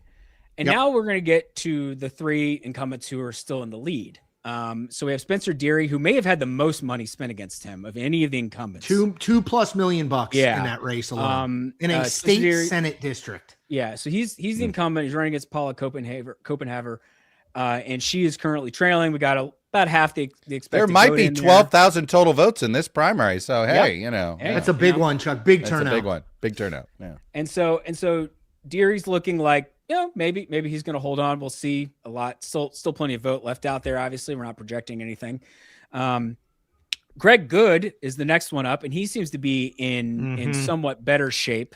Again, only 40% or so of the vote reporting. All right, but it's a 3-way race. Well, I was just going to say, look, this is the mistake the rest of the incumbents made. Go find the dummy third-party candidate or third candidate. Find someone with the same last name. We've got Chuck Todd, and then we've got Jim Todd in this race. Right. Yeah. I mean, just make it work. Chuck, I was waiting for you to make a Wilson Phillips reference here, and you never did. The Brian Wilson kids. Yeah. Of our 90s. These are the other Wilson. Brian Wilson was prolific, so you never know. I mean, Brenda and Alexandra, you didn't hear as much about them. So we got some more votes in, and actually the number is now 5 incumbents are trailing. So Greg Walker was in the lead, but we now have a big chunk of the vote that Yeah, came Davis, she's taken a and so she's pretty now taking the sizable lead. Yeah. Yeah, she has a sizable lead. So about 80% of the vote reporting, she's in a pretty good position here. So at this point, we're looking at between the projections and where the vote totals are, five of the 7 Trump endorsed candidates leading or having been projected to win. And I'll add in one more for good measure. There was the 8th state senator who was not did not have a Trump endorsed candidate. However, he is barely ahead. The state senator who was running, James Starkey, was not endorsed by President Trump, but Rick Niemeyer is barely ahead. 14 now, votes, Chuck. Not a lot of vote in. Still, only about not even quite 20% of the expected vote in from this state seat that's up in the northwestern part of the state. Remember, the polls closed an hour later in that part of the state, up around Chicago in the northwest corner. So we just don't have as much of the vote in from there. But yes, if you're thinking adding him to the list, you do have a situation where Trump. Look, I'm not. He's 8 no's. I was just gonna say he's already look. He's already passed the majority marker from the way things are looking. At least. He's in a situation now where, he's in a bad situation politically. Everything's a mess. So either, it's one of those things where had this gone badly, it would have been really bad. Yeah. It going well, it's sort of like, well, you were supposed to win these things, right? Like he's in one of these situations where there's no, the benefit is he doesn't take a loss, right? Like that's the benefit here, but it's not as if he's getting redistricting this year in Indiana. The only thing I will say, Chuck, is, but I buy the idea. Yes, I buy the idea. There is the kind of might get it in 2028 the looming threat. Well, no, but they get South Carolina to do it now, and yes, and I the do other think states. I buy that. The reality we know about Donald Trump, right, is incredibly unpopular among Democrats. 75% of independents don't like him either, but still among the, particularly not just the Republican Party writ large, but the MAGA base, which is, I think, the bulk of the party, he remains a powerful figure. And this affirms that. It doesn't change anything. He's not going to go from 35% approval to 42% approval because he won 6 state Senate races in Indiana, but within the party, it does still, he is still the Darth Vader factor who does the like this, and you're like, but it goes the other way. Look, you and I both know this. There's a bunch of Republicans that are done with him, that would love the voters to be able to absolutely send a message so they could run, not walk away from him. And what this does for Trump is that it keeps people from feeling like they can now comfortably get distance from him. It keeps them in line. And they won't. And I think that's what was at risk tonight for Trump. Look, by the way, if Massey wins, all of this that he gets tonight is meaningless. A Massey victory will have the same effect as not winning these Senate primaries would. I was just going to note that, look, President Trump's approval rating has dipped somewhat among Republicans. This is the average from Decision Desk HQ among Republicans, but it's still about 80%. Right? Yeah, he's at about 80% now. So, and Skelly, overall, I think I looked at this morning. You guys now have him under 40 in your polling average, like just under 40 in the overall. He is now. Yeah, I just brought up the full number. Yeah, he's right at about 40, 57%. Right. Yeah, 57% disapprove. Overall. So yes, but in terms of his position with the Republican Party and among Republicans, I mean, Kyle Kondik, I think, said it earlier, there isn't really a modern comparison to Trump's sort of sway within the GOP. And I think that's borne out by, numbers among Republicans, whether you're talking about the financial, if you're a Trump endorsed candidate and the support you were getting in these races, or if you're looking in polling and seeing your average Republican is 4 out of 5 or say that they approve of him. I just want to go through a couple notes we're getting from DDHQ guru Scott Tranter, the man who inspired me to wear New Balance sneakers with suits. He says a couple things. One, Indiana, which Jeffrey has noted is, renowned for being relatively slow counting, is actually counting relatively quickly. So could be a little bit shorter in terms of knowing how well Trump did there. He also said in Ohio, more votes to come in, but all of the congressional incumbents appear to be safe for nomination where we have votes. So where there's vote in. So no out of the blue. I don't think we would expect that, but no out of the blue kind of upset coming there. I just wanted to kind of update people with that. No, that's sort of the information we have behind the scenes. Yeah, no, that's great. And I think it's worth noting, just thinking about like the most endangered incumbent in Ohio is not in her primary. It's Marcy Kaptur, but who will face her? Yeah. And here in the early part of the night here, what we're seeing is Derek Marin, who faced her and Kaptur very narrowly defeated in 2024, but obviously the district became a little redder in redistricting. Marin currently leads, but about 15% reporting, so remains to be seen. And I will note that if you recognize that third name there, Madison Sheehan, yes, number two or number three figure at Immigrations and Custom Enforcement. She was deputy director at ICE. Yeah, yes. Yeah. So that is a name that people nationally may know, but does not look great for her. Yeah. Obviously, and she made a big, but does not look great for her. Yeah. She made a big, Sheehan actually came in and fundraised pretty well. But she got into the race very late, in mid-January, actually, right. Not too long before the the candidate filing deadline. And if you're thinking about fundraising terms, the first quarter of 2026 had already started. But she did fundraise pretty well. But it is interesting because there was some concern that because ICE has become, such a controversial aspect of the Trump administration, that if she were to win the Republican nomination, that actually might help Kaptur a little bit in Marcy Kaptur, the Democratic incumbent, in the general election context. Remains to be seen. Obviously, it's still early. Well, we were talking about Kaptur. I mean, we talked about Kaptur with Aaron. Aaron was talking about how that it got 4 points better for Republicans. From 24 to this, but of course, the political environment has gotten about 4 points better for Democrats, right? Exactly so it's similar. It's about. It probably means that,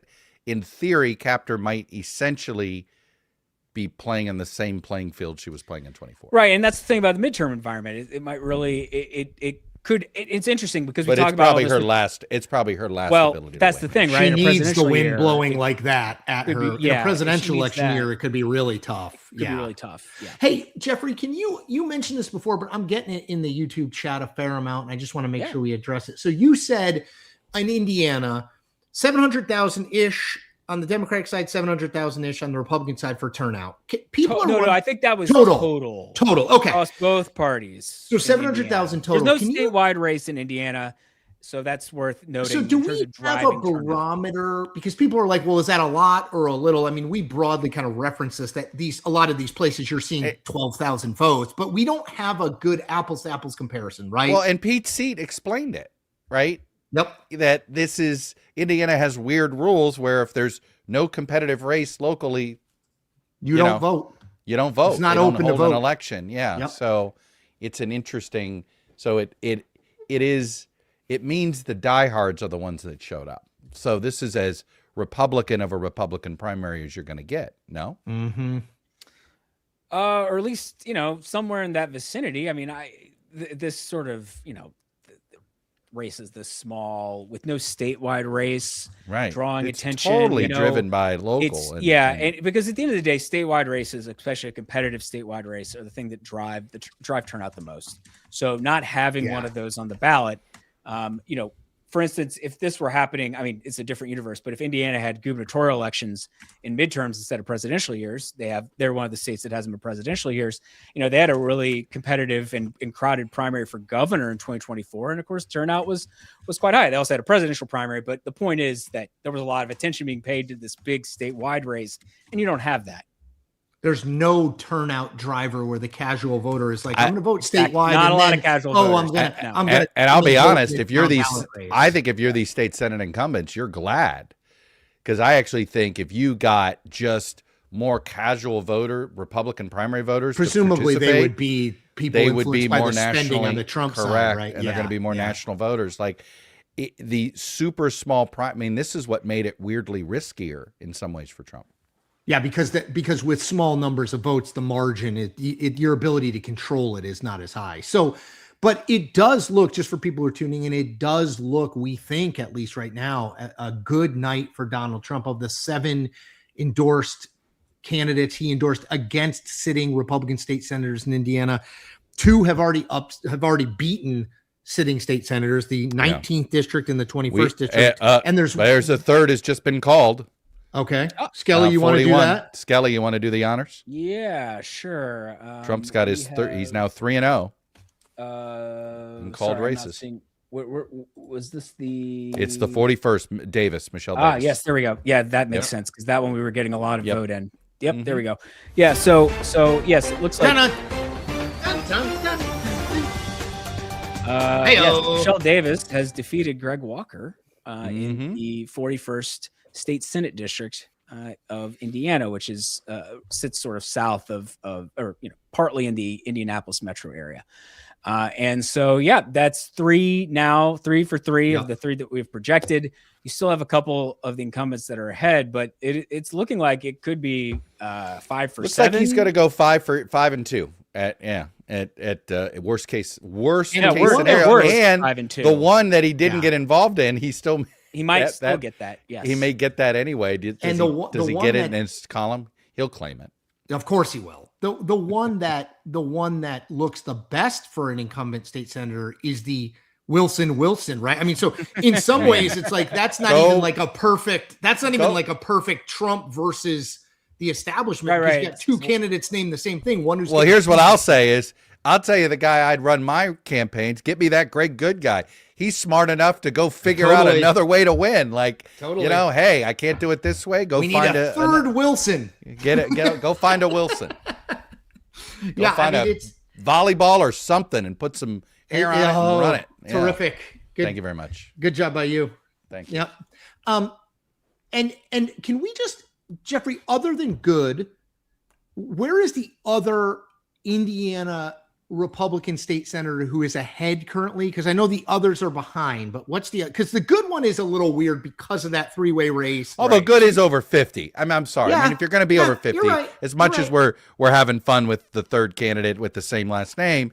Yeah, even if you combine the votes of the 2 Wilsons, it's still not enough. The other one is the guy Spencer is Deary. Ahead, right? Yes. Yeah, Spencer Deary. Yeah, but the race has gotten closer, and that speaks to the fact that we've more of the votes in. 399 vote margin right now. Yeah, so Deary, I believe Deary is from Tippecanoe County, which is this is Lafayette. Tippecanoe and Tyler too. Purdue. There it is. This is Purdue territory. And appropriately colored yellow. Actually, I don't know if that was not intentional. Is that just by chance? But it works. But Paula Copenhaver. We should be drinking Boilermakers as a there we go. Salute. That we start that at 9, right? Paula Copenhaver has narrowed margin here. Got about 2/3 of the vote in. So Greg Good might be the only incumbent who comes out of this of those 7. We'll see. The other question that I'm seeing, and I just want to address, right? So for people unfamiliar, when this vote about the new map in Indiana happened, it failed in the Indiana State Senate 31-19. 21 map. 21 Republicans voted against the Trump map, 10 voted for it. So some people are saying, does this now mean they're going to have enough to do it come 2027? Are they going to have enough to do it? And math wise, I'm not entirely sure that they will. I mean, obviously if 10 people lost, they would, but that's not but Kayla was telling us they only needed a couple. I mean, they don't have enough to get rid of the leadership, but they do have enough to get the map, to maybe get the map, right? So thank you, Jeffrey, for pulling this up. So so you have 21. Go ahead. So the vote was 31-19 no. 10 of those no votes were the 10 Democrats in the state Senate. So in theory, you could have a situation where the no camp goes from 21 to 16. And actually that number might even have gotten smaller, because it's worth noting that 2 of the no votes didn't seek re-election who were up this time. Yep. So in that sense, if they were replaced by potential yes votes, perhaps that number is falling to like 14. We're assuming all these incumbents are going to win their generals. Should we? Mostly we should, because most of these seats are pretty safe. Which are the most competitive of these? The one in Northwest, the one in Gary is competitive. Everything is always swinging Northwest Indiana. That's where the one swing house seat. The name that we kept struggling with, Durnall. Ignore the C. If he loses, if Durnall loses the primary, perhaps that opens up and gives Democrats a better shot at winning the first. It's a district that went for President Trump by about 7 points. So in a bluer year, it could be closer to an even kind of split seat. So maybe that is a pickup opportunity for Democrats. One of the retiring state senators, Kyle Walker, not to be confused with Greg Walker, who we've projected as lost. There were two Walkers. Kyle Walker didn't run again. And he was one of the no votes. And that's actually a seat that Kamala Harris narrowly carried in 2024. So that might be a pickup for opportunity for Democrats. So maybe all told, you're still talking about, though, the yes caucus within the Republican caucus being larger than the no caucus. Yeah. Because definitely the outcome and that could then in part influence who's the leader in leadership. What does leadership do to make those people happy? Do they adjust? Do they change their tune after this election? And remember, Trump's ultimate goal here stated goal was to get rid of the state Senate majority leader, who is not on the ballot this time, but would be on the ballot in 2028. So the hope among the Trump folks was they could win enough that they could get rid of him as leader and then try to beat him in 2028. So, it's sort of a little bit of a bank shot because he's not every state senator is up every 2 years. Yeah. So but to your point, he may get that outcome, which, would be a win for him.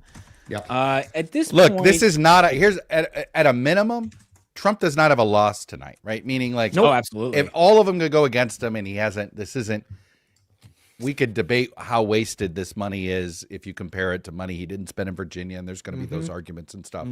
But he's not. At a minimum, he's a minor winner tonight, and he very well may have a near clean sweep. I mean, I hate this, or as they say in the NBA, when you win 4 games to 1, a gentleman's sweep. Gentleman's sweep. Let him win that one.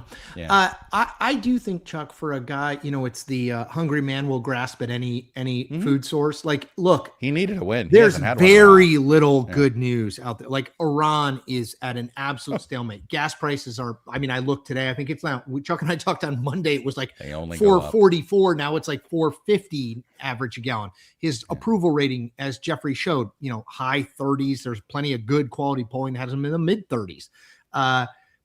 There's not a lot of good news, so this is his. I think we're at his all-time low as president. Yes. And I would guess that if you do have him win, although January 6th he was at 29 in that Pew poll, so he's never been that low.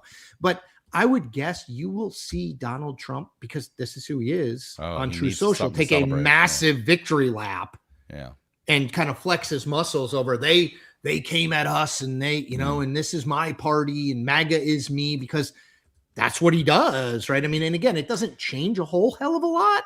His poll numbers are not going to this is among Republican. Like, if you vote in this race, it's the Republicans of the Republicans, but still. And that has been the question, right? Which is, if there had been any sign of weakness inside the Republican side of things. We see the weakness in independents and in generals. That's clear. But if you started to see cracks there, I think it would have been like a flood. It's sort of like, oh, wow. I think there are a lot of people we can do this now. Yeah, that's right. Yeah. And to stave that off, look, the whole point is the duck in the Oval Office lame. And you know what? You can't say he's lame yet. Not yet. Nope. He's not lame yet. And speaking of, one of his endorsed candidates, the incumbent Jim Baird in the 4th Congressional District, it looks like we've projected, Decision Desk HQ has projected that he will win renomination. There was some thought, since he hadn't raised very much money and has been talked about as a potential retirement, and actually was maybe even positioning for his son, who is in the state legislature, to run in his stead.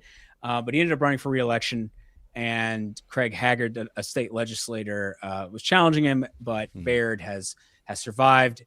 This and I think Victoria Spartz are the two incumbent Republicans, or incumbents period, who are under 60%.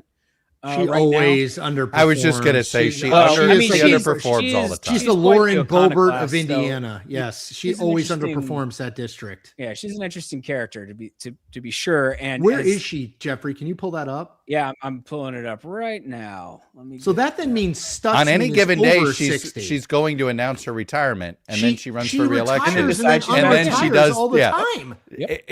It really is. It's like She is literally unretired and retired multiple times. For people who are yes, not thank familiar you for with saying her. that. Yes, Thank you, because that's Yeah. what it feels. Yeah, so I'm like, and she's so of all Ukrainian told, descent. she's I been believe about 60%. Yeah, she's yeah. first generation Ukrainian. She is. Yeah, she moved here Yes. as a kid, I believe, or a teenager, I forget. But yes, she's from Ukraine. But you're originally. right. When you're under 60 in a primary, you know, Against it means you're not a notable primary challenger either. This Against was the not guy one who that had his anyone thought he official was picture gonna- taken wearing a hat. right. There's You're no one not. expecting this guy to beat That's her. all you need That, to know that's about the Scott official King. photo, right? Yeah. That's the file photo. Nice. If your official photo that we can find of you has you in a hat, the chances of you winning, unless you're in the West and it's a cowboy hat, are not Or high. unless you're Donald Trump, who loves to wear hats. But, you know. He breaks every rule, Chuck. Hey, did Marlon Stutzman, Jeffrey, he occasionally has problems within the party. He's over, I assume, since you said it's only the two under 60, he's fine. Yeah, sorry. Let me bring that up. Yeah. I had not closely followed that one because earlier I did look. Yeah, he's at 66 right now. Yeah, I mean, he just occasionally doesn't. Yeah, you know, he's another one in that delegation. Yeah. So so Stutzman's at about 66%. I will note that Jim Baird race with Jim Baird winning against the state legislator who he defeated. That individual did have the state attorney general's endorsement. Craig Haggard, the state legislator who lost to Baird, did have some backing from various Republicans in the state. So that's another reason why it was like, maybe there is something here. But in the end, it looks like Indiana's congressional delegation will be winning renomination across the board. Because actually the other race that I should mention, and one that I was keeping an eye on, but wasn't exactly sure how much opposition he was going to end up getting, is on the Democratic side. And this was actually one of the districts that would have been carved up had we gotten a new congressional map in Indiana. So that's Marion. That's Indianapolis proper, right? Yeah. So there's not a lot going on in this map because it's just part of one county. Are they doing the hub and spoke? Is that the idea that they're just going to That's crack what it would have been. Indianapolis? It would have split Marion County, I think, into 4 districts. So Marion County is where Indianapolis is. Most of it is Indianapolis. No, it's what Utah did with Salt Lake City of course. I mean, until this they is were classic. told not You're to. cracking your opposition. It's what they did spread in them Northern across multiple Virginia. districts. Right. What Virginia is doing in reverse, Virginia. spreading out and grabbing little parts of rural Virginia to do that. Yeah, but Andre Carson did. He's never won less than 85% since he first won this seat back in 2008. So he did have sort of more. And his notable mother held opposition. this seat prior to his his grandmother. Yes, his grandmother, Julia Carson. Yeah, Julia I remember Carson. her. When she passed away, he won the special in 2008 to replace her. But he's never had much trouble. But there were he was getting some pushback this cycle, and I guess that's reflected in him at 63%, which is not terrible, but not great either for an incumbent in a primary. Hey, before we bring Nathaniel Rakich, who we're going to bring in from VoteBeat, who will be here in a minute, I just want to again go through. So there are 5 Indiana state Senate races remaining. I'm just going, this is via Scott Tranter, in the Decision Desk HQ Hive Mind. Hey, before we do that, do you want to do Senate District 38 good? Do you see that one, Lauren? Yeah, let's and pull that up. Let's do it looks that like we're close. Because I think we've got. I think we there. just had a projection. We're about to win it. Yep. Yeah, or call it. Yeah. So yes, Decision Desk HQ is ready to project Greg Good as the incumbent there, who was opposed by President Trump. So three will win and one so renomination in a far. 3-way race. 3-1. Yes. So yes. So this is a hold. Good for what it's worth. I think we were talking earlier. He's very close to Todd Young, the U.S. senator, and the state director. He is his state director of U.S. Senator. Yeah, not just very close, like an So employee. So in the sense of, this is somebody who obviously has probably some pretty deep connections into the state Republican Party, and I so would maybe he was assume better Todd Young positioned. helped him. Yes, behind the scenes too. Yeah, I mean, you so don't just let your that's state director lose. So that's just, if you're sort of thinking about like, well, why did this candidate survive? He is above 50%, as Chuck, you were pointing out earlier. given that it's a three-way race. If he was at like 45% and was barely ahead, we'd be talking about maybe the three-way race saved him. But right now, at least, it looks like he's going to finish north of 50. All right. So before we bring Nathaniel on, let me just do a quick update from the hive mind of DDHQ. So there are now 4 races left uncalled in Indiana, Indiana State Senate races. So let's go through them. Indiana 11, too close to call. Waiting on Elkhart County to report. Okay. Indiana 23, waiting on Fountain and Montgomery. That is close. Indiana 1, there's only 1 drop from Lake County. You need a second drop that shows election day before projecting. This is the one where the incumbent 70, is way behind. We're just waiting for election one day. drop vote. away. If the election day drop is he's still, I mean, even if it's close, it's basically bad news. Right. And then Indiana 6, way behind there. Indiana 6 is the other one other than good where the incumbent is ahead, but there is 60% of the vote outstanding and it's only a 5-point margin. Obviously you're going to need more of the vote than that. So again, one race for the challengers one race for the incumbents, 3 races for the Trump challengers, 3 races uncalled at this point. Yeah. And just for, and plus the 8th. Yeah, so at this point, it sort of seems like the big question is if sort of these trends continue, does Trump end up at potentially 5 or 6 of the 7 that he endorsed against, and we'll see. All right, and how many did he need? He needed 4 of 7. He needed 4. Well, no. But how many votes did he need to actually? And I guess that's the question. They would need. Well, it was the 30 because it was 31-19, right? And so two are retired. 2 no's are retiring. Yeah, you would. I mean, it's a 40 seat. You need 21 votes, and so they basically. He's going to get 4 tonight, so he's going to be at 23. He's going to be 3 short at a minimum. And he had in 19 between the retirements and changeover and others, he might have a majority there. 21 Republicans voted against this map. Close. I promise you.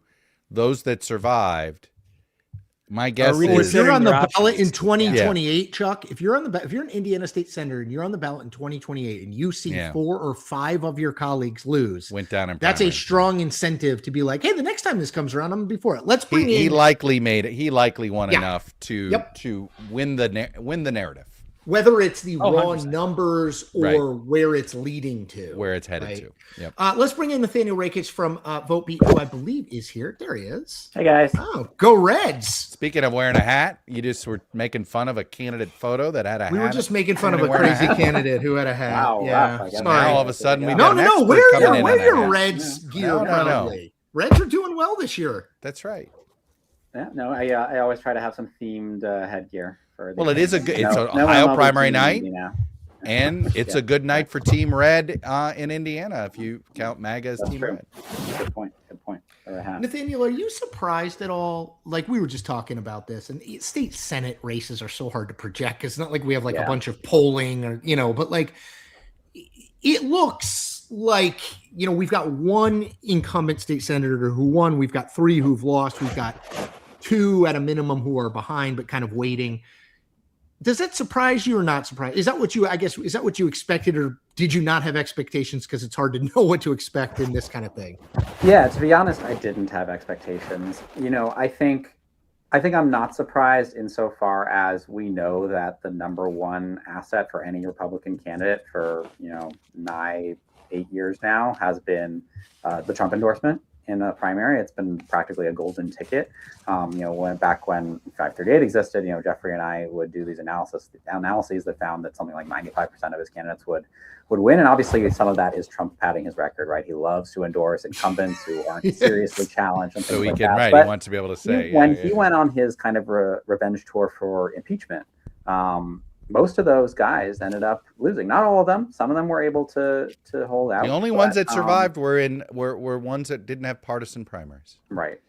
They had the all-party primaries. So that's right. I think that was those were some of the hardest swings that he took, and he succeeded at most of them. And I think state senators, yeah, I mean, I am not familiar with the intricacies of, these specific state Senate districts and how strong of a brand that these senators had. But, there was a world in which they could have used kind of local issues, local connections to survive. But, the nationalization of politics comes from it for us all, right? Ask John Tester and, Claire McCaskill and all those, and Joe Donnelly. And maybe, Indiana, we may add Susan Collins to that list, right? It's the same right, thing. exactly. Like eventually I it guess, catches up to you. Right. So in that sense, I think I am not surprised. I think the part that interests me is that, these guys didn't really run on redistricting. Like it's hard to make the Trump. No, they ran on other issues. The actual campaign was litigated on other issues. That's right. Pete Seat made this point. They didn't talk about redistricting, even though that was the impetus for their candidacies. It's such a niche issue, right? Like it's such a process thing. And I don't think that's really a great argument for telling people why they need to kick out a voter.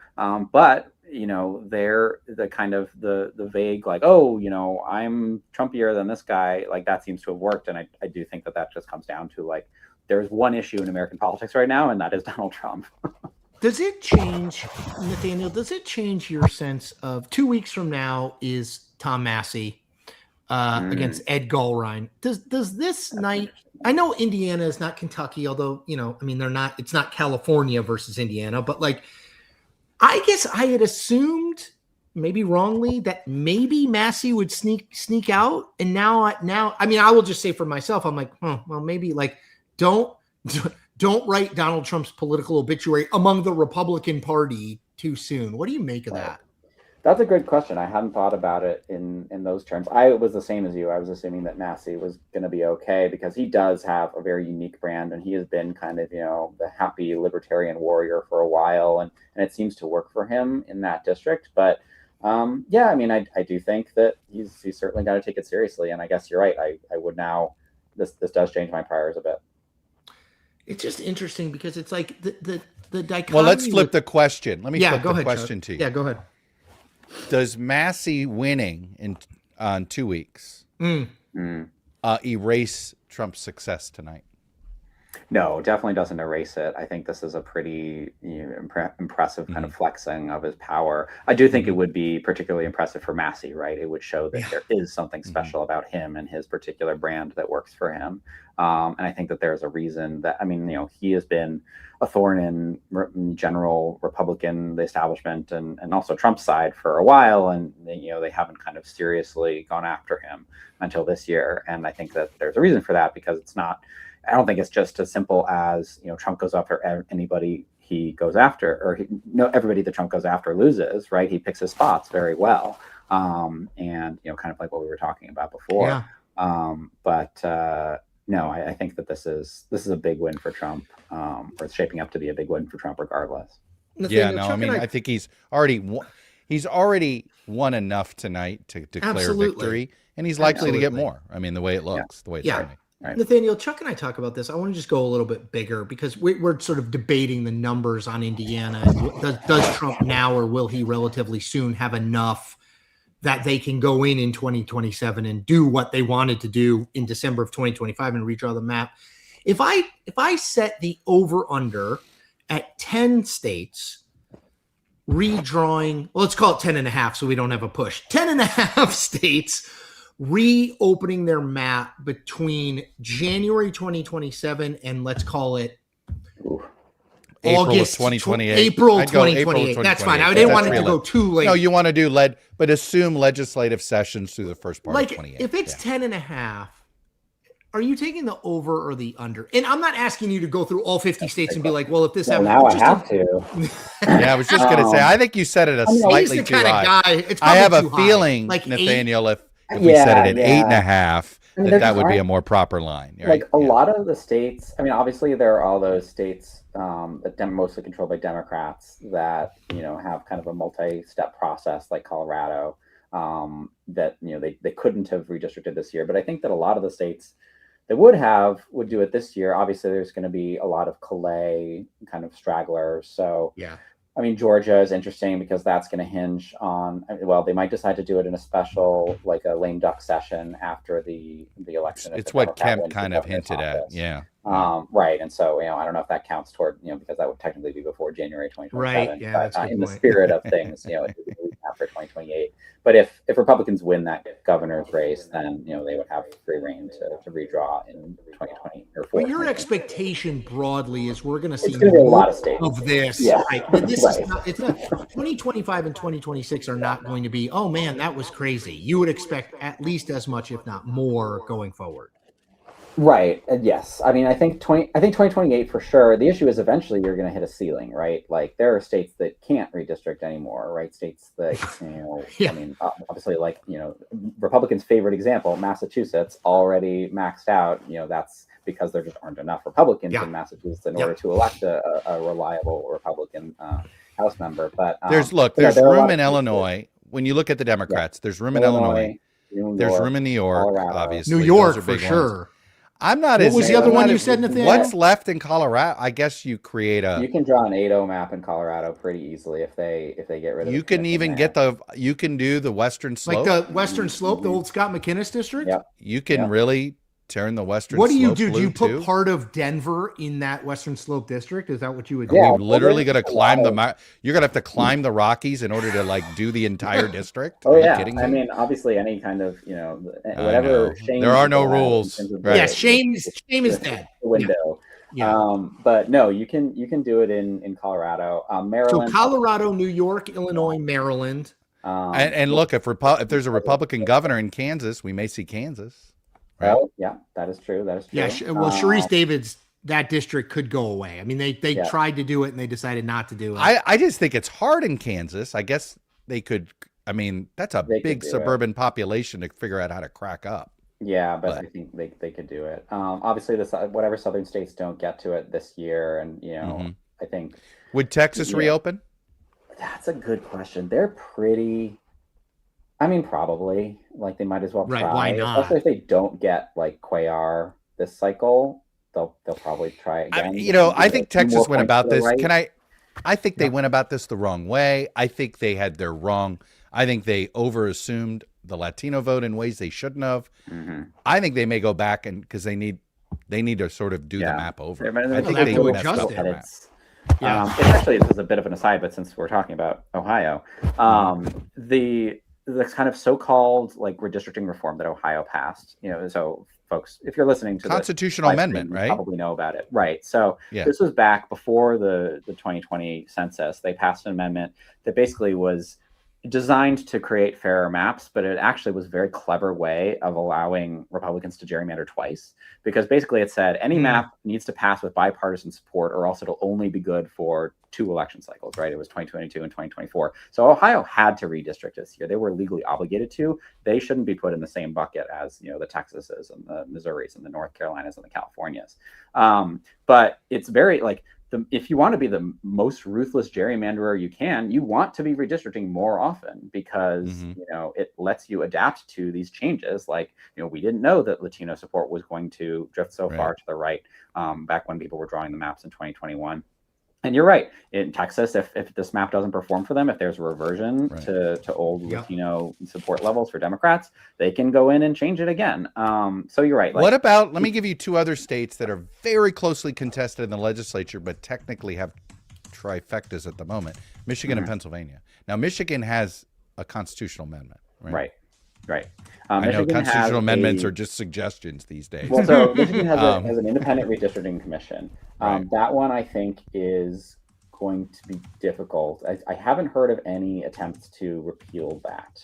And I think probably the reason for that is that Democrats don't feel secure enough that they would have control. I mean, they currently don't. They have. I was at an event, moderating an event with the likely Democratic nominee, who's Secretary of State, and she was pretty emphatic that it was untouchable.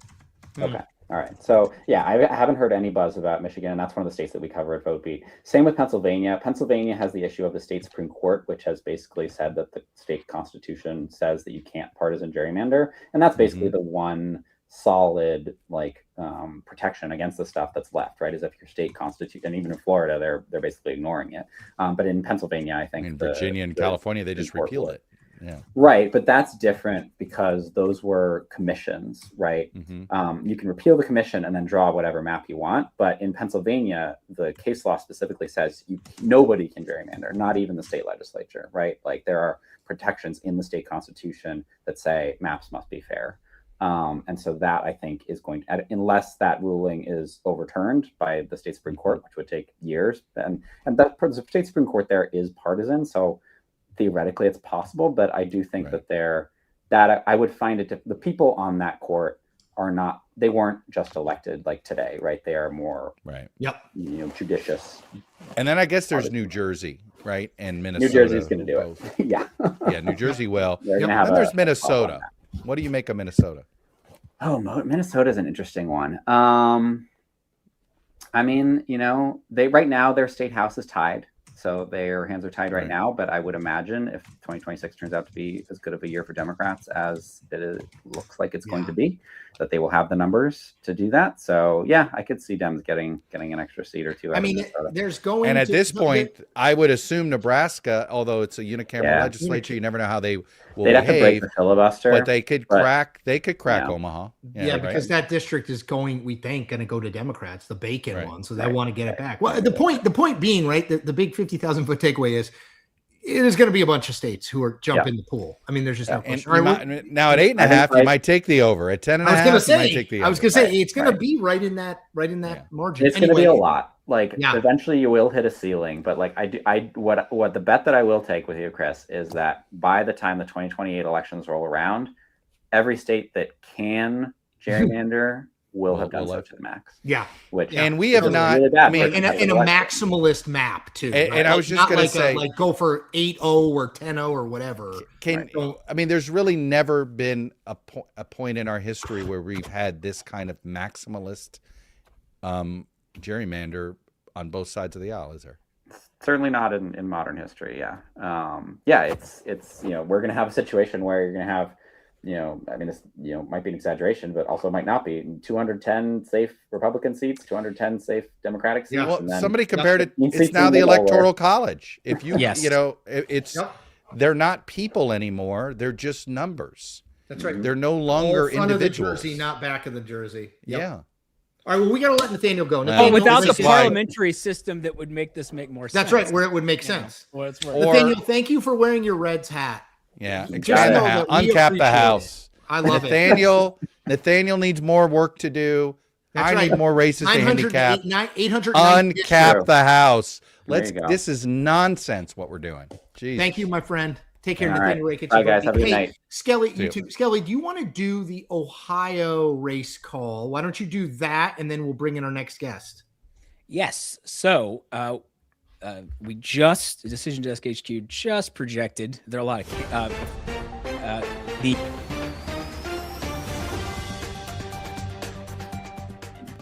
he is projected to win now what's notable here is he very narrowly lost as the Republican nominee in 2024 against Democrat Marcy Kaptur. Now he's getting another shot at it. He defeated a crowded field of opponents, including State Representative Josh Williams and former Deputy ICE Director Madison Sheehan, who are in second and third there currently. But things are looking good for Marin, and he will face Kaptur in a seat that is clearly one of the top targets for Republicans. And it is essentially right now, at least, we'll see where redistricting settles in a few of these cases. But right now, at least, it's the third reddest district that an incumbent Democrat is planning to run in. So, and I would say when we had Erin Covey on from the Cook Report, she said Don Davis, worst Democratic seat, most likely to switch in North Carolina. That's a redistricting seat for people who don't know. Maine 2, which is where Jared Golden is retiring. And then she listed Kaptur third. So to your point, I mean, it's certainly, this will be. And then the other one's a weird one, which is Emmanuel Cleaver, who has filed to run for re-election, the Missouri map. Right. Yeah. But if he doesn't running, that seat's even redder. Whereas these other seats you're talking about, these are actually competitive, and we'll see how they can shake out. Yeah. Hey, let's bring in Nikki Kelly from the Indiana Capitol Chronicle. Hi, Nikki. Hi, how are you guys? Is that when a bill becomes a law graphic behind you? It is. Oh, that is golden. I still have that. I'm not going to sing the song, but Did they ever do gerrymandering? Did they ever like tell us how do you draw a map for maximum political leverage? You know, if not, someone needs did to it go do to a it now. song, right? Yeah. I was going to say, Chuck, that's our $1 million idea. Don't spread that around too widely. Oh, I'm sorry. I'm sorry. So looks like it's a good night for Donald Trump. Excellent night for Donald Trump. They've already knocked off 3 Senate incumbents who voted against redistricting. Three other challengers are leading. I mean, I think the worst he comes out is 6-2, maybe even 7-1 out of this. Golly. Is that, Nikki, are you surprised by that? A little bit. I thought it might be a little more split, only because, these state Senate races are so local, right? Like these guys have deep ties and tiny turnouts. We're not talking huge. And they see each other in church, and they, see each other at the groceries. So I didn't know if a Trump endorsement would be on the same level as like a statewide or that kind of thing. But obviously, a lot of people in Indiana are wanting something new, and they're definitely going for the challengers. Man, it feels like, I still remember when I started working for Charlie Cook, the Tip O'Neill, all politics is local thing. Like everyone reminded of that all the time. And it feels like that is absolutely 100% out the window and stuff like this. Because Nikki, to your point, you're exactly right. It's like these state Senate districts, like you probably know your state senator, like he goes to your church or he's your accountant or whatever. You know what I mean? Like it's not like somebody you don't know who goes to Washington. And yet even there, on an issue that the average person doesn't know jack squat about redistricting, even there, it's like, well, Donald Trump says that this person is bad. And that's enough in a lot of these places. Yeah, I will say, though, the redistricting brought the money here, right? We saw $13 million plowed into these little state Senate races, which is shocking here in Indiana. But they did start bringing up some other issues, whether it be gas taxes or, your vote on China or things like that. So they did start really pulling out some other votes than just redistricting. But obviously that effort is what brought the money, the grassroots, the big groups. So take us into the legislature. This is going to change the tone and tenor of the place. Is it not? Absolutely. I don't know with these numbers, I don't know how they don't knock off Senate President Pro Tem Rod Bray, and that's been the goal.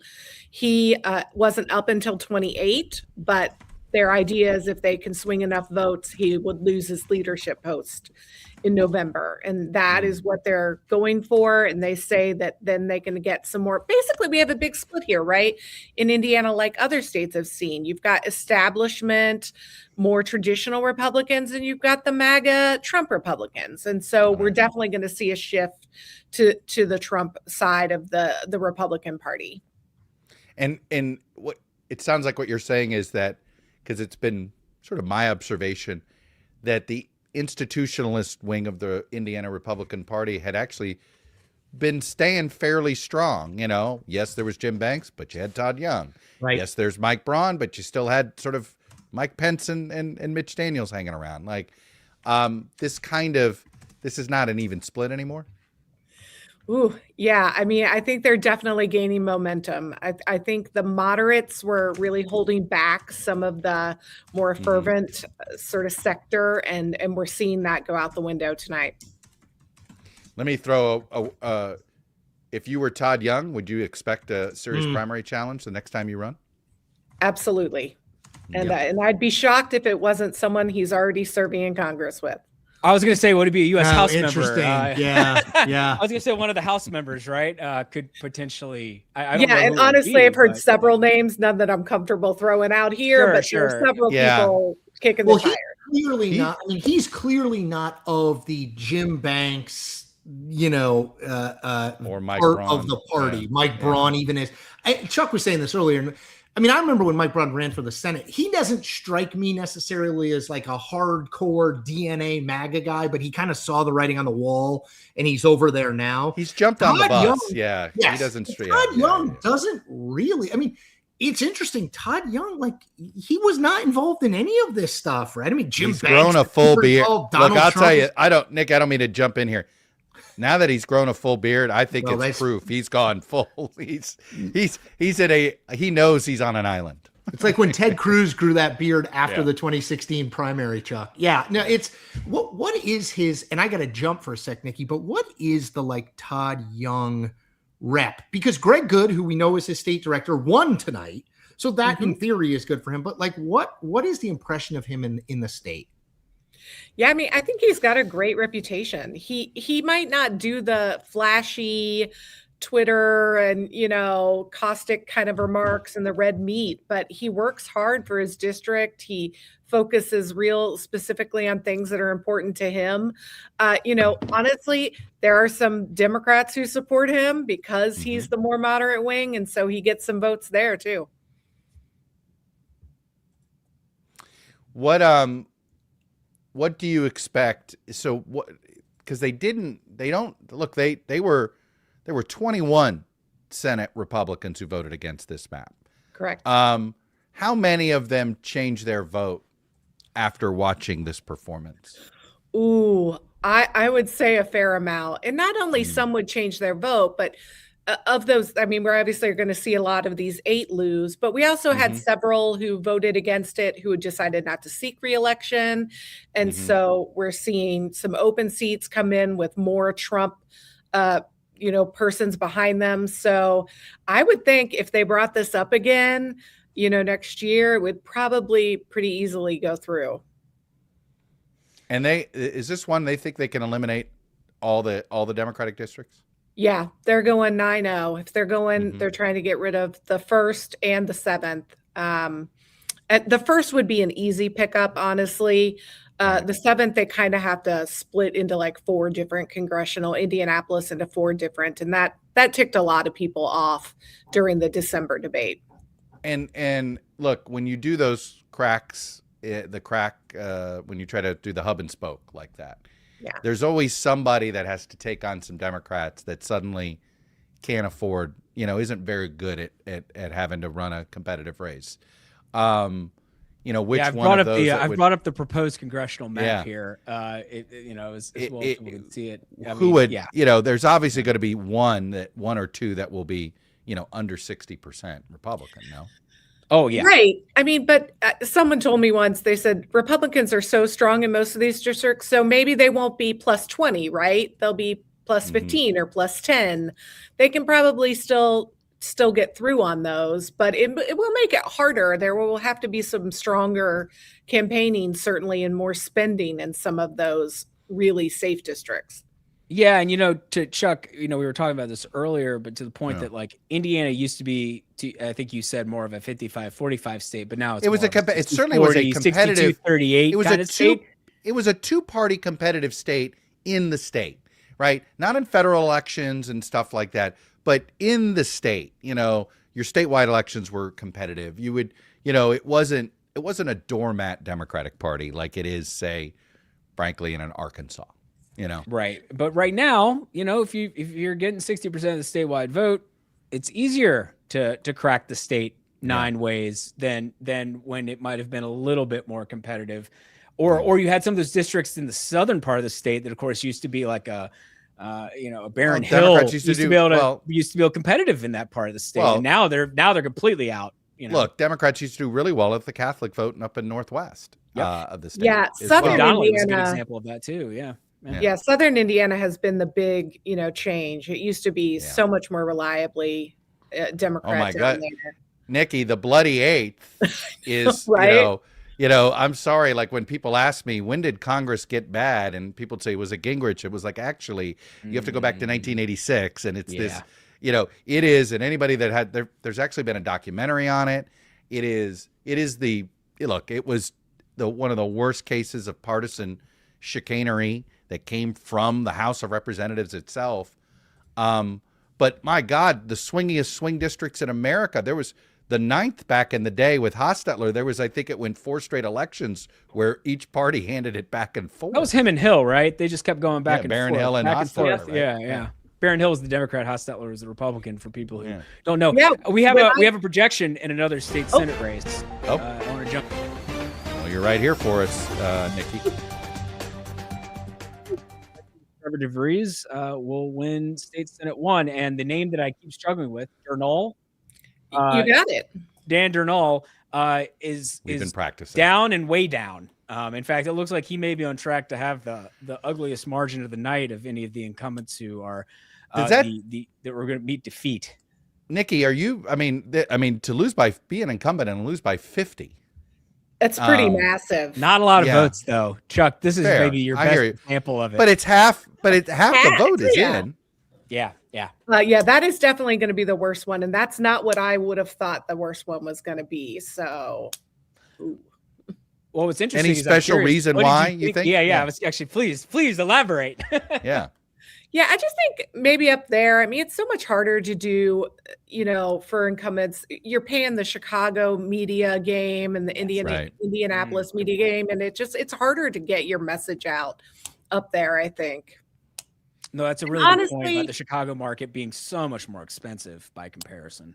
And honestly, I think the Senate Majority Campaign Committee probably thought there were some others who were in deeper trouble, and so they put their money toward them. Obviously, so far they've only saved one of the 8, and that, frankly, was only because of the third candidate with the same last name of the challenger. So yeah, that certainly didn't help. It looks like, yeah. I was curious actually because this district. Maybe there's only one district left with an incumbent ahead.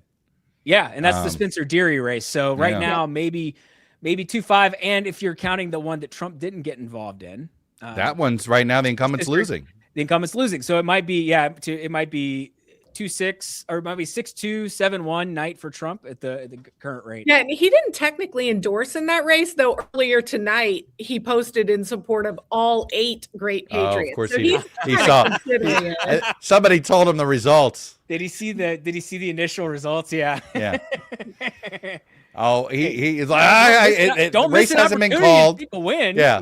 Race not? Wasn't called yet. Exactly. It was still. That's sorry. Actually, I pulled up the wrong one there. I was trying to bring up the 6th district. Yeah. That's Rick Niemeyer. Niemeyer, I think is how it was pronounced. You actually, Nikki, you probably know better. Niemeyer. Okay, that's what I thought. Awesome. Is this a surprise to you? Because this was not Trump did not endorse the challenger. And this is another Chicago area, or at least that northwest corner.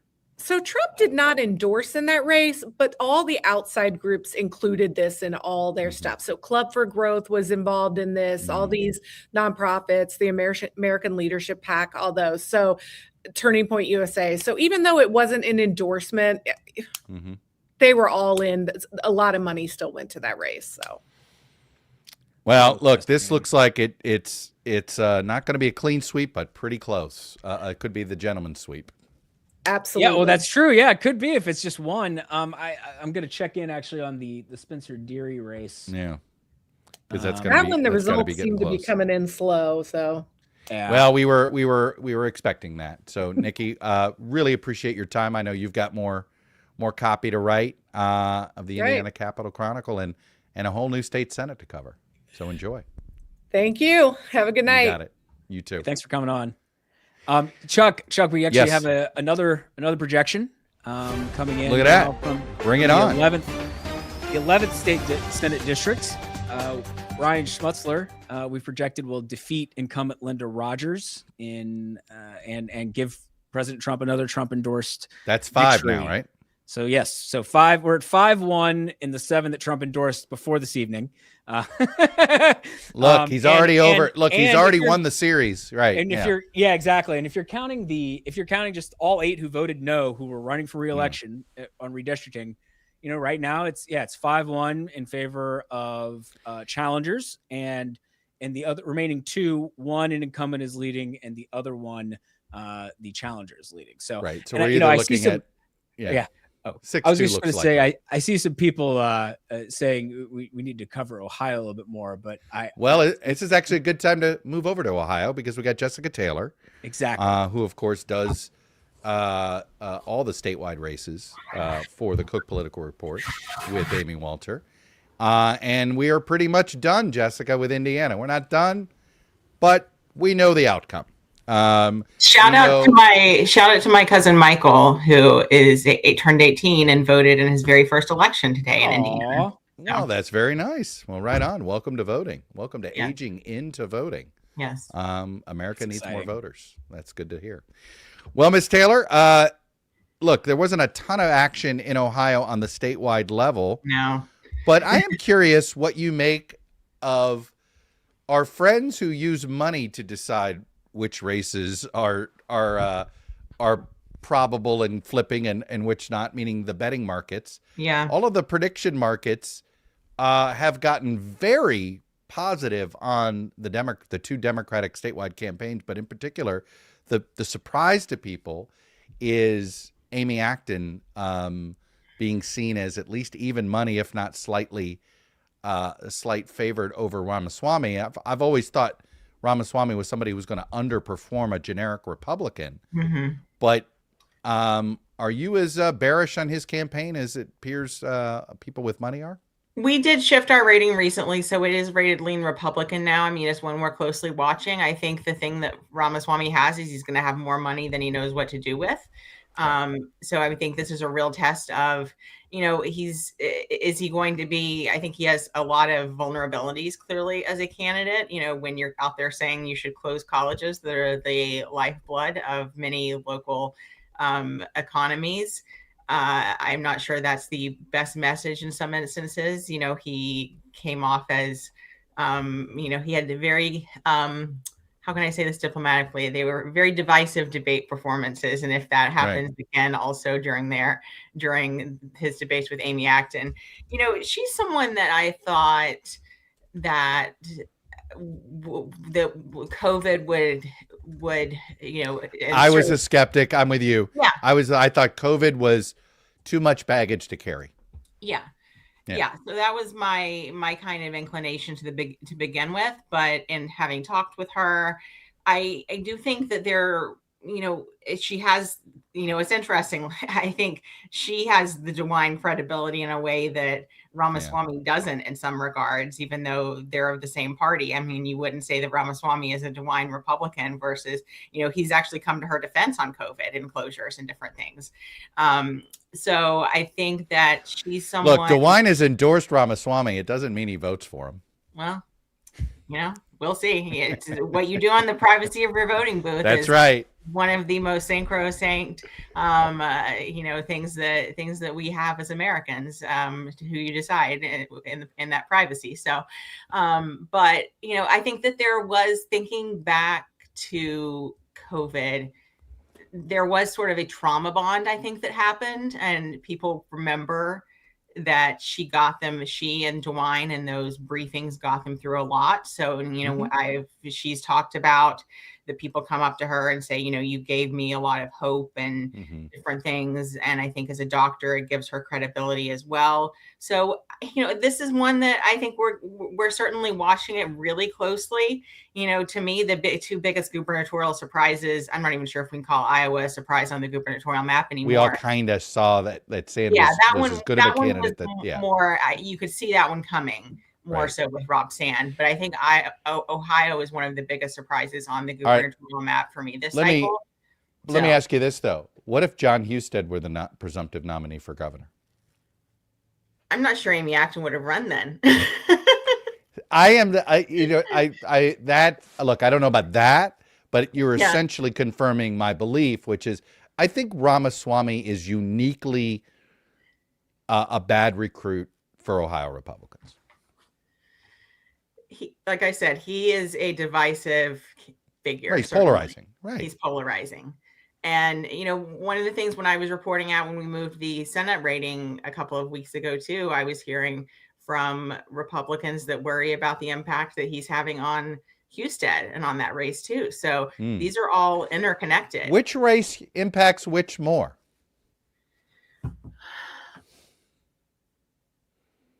That's a good question. I mean, typically you would have, I think, someone like Rob Sand in Iowa is certainly helping the Senate race. And look, generically, governors' races usually make the weather. Right. In these, because voters usually care more about, it's a Jersey decision for Senate. It's a personal decision for governor, right? Yeah. Now that's becoming, we're more polarized all the time, so there's less of those voters every day, but they clearly still exist, or you wouldn't have Democratic governors in in Kansas and Kentucky, or Republican governors in places in New England. So I mean, I think these races can, in a way, go hand in hand, because you have someone like Sherrod Brown that has his populism that is so well known throughout the state. And Jessica, the dignity of work. The dignity of work. Yeah, it's just something people should not keep overlooking. It's a good gravelly Sherrod Brown impression there, Chuck. Yeah. Yeah, so hey, I brought up his just because you don't have really very interesting primaries statewide in Ohio tonight, but he only got 90. Yeah, shout out to Aaron, who's covering the more of the races tonight for us. I didn't have any work to do. Yeah, with the House going on, there's more House stuff of interest in Ohio than Jessica, statewide. The biggest question, in all honesty, that I had about Sherrod Brown running was, I can't believe Schumer talked him into running, because if he wins, he's got to turn around. Got to run again in 2 years. Yeah, which for him would mean 6 straight years of running for a U.S. Senate seat. Yeah, in his 70s. You got to be. You got to be a little. Yeah. I mean, I can't believe.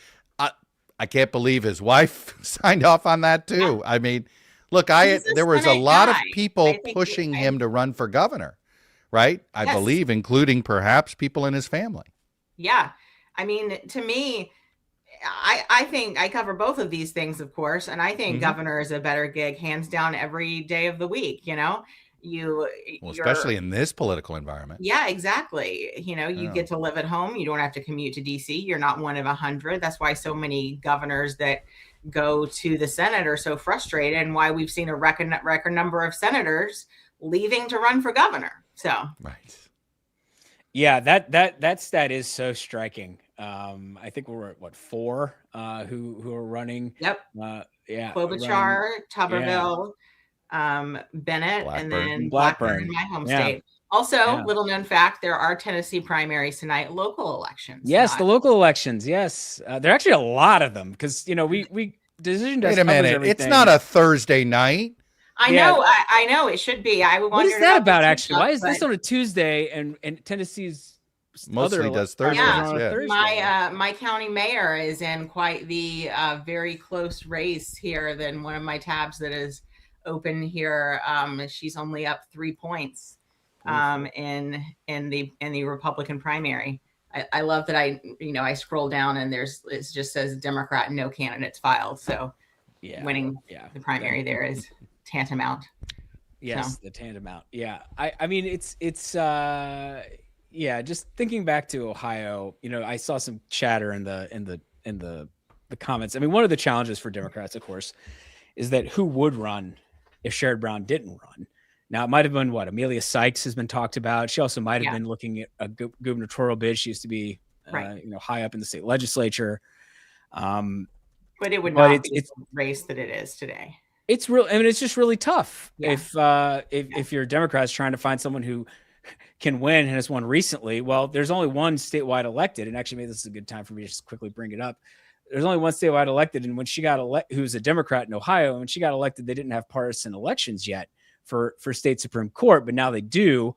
The Republicans actually have a very highly contested primary to face Jennifer Brunner, who is the former Secretary of State in Ohio and is the only elected Democrat in statewide office in Ohio left, with Brown having lost. But it is interesting that you have a sort of, is Brown a retread? Yes. But is he on a different level of retread, having served 3 Senate terms?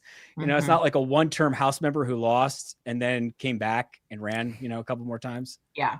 Here's why Sherrod Brown is a young 70 too. He does run around. No, I say this, I have to, it does surprise me he's in his 70s. I mean, he's got a energy about him.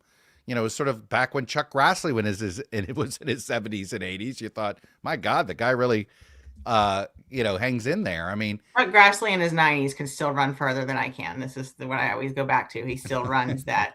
He's certainly mowing more lawns than you are these days, Jessica. This is true. I pay someone to mow my lawn.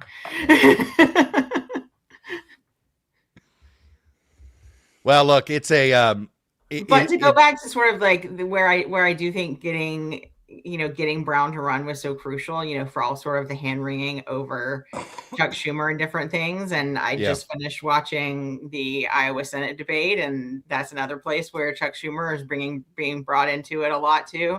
Getting Roy Cooper, getting Sherrod Brown, getting Mary Peltola. I mean, because that gets you to 3. And they may be right about Turek versus Walz. Yeah. In Iowa, right? Give us your punditry on that Senate primary debate. Was it acrimonious? They agreed on a lot more than I thought that they would. But I just think with Zach Walz, the ads sort of write themselves in so many ways. Like it's just going to be like endorsed by Elizabeth Warren. I think that,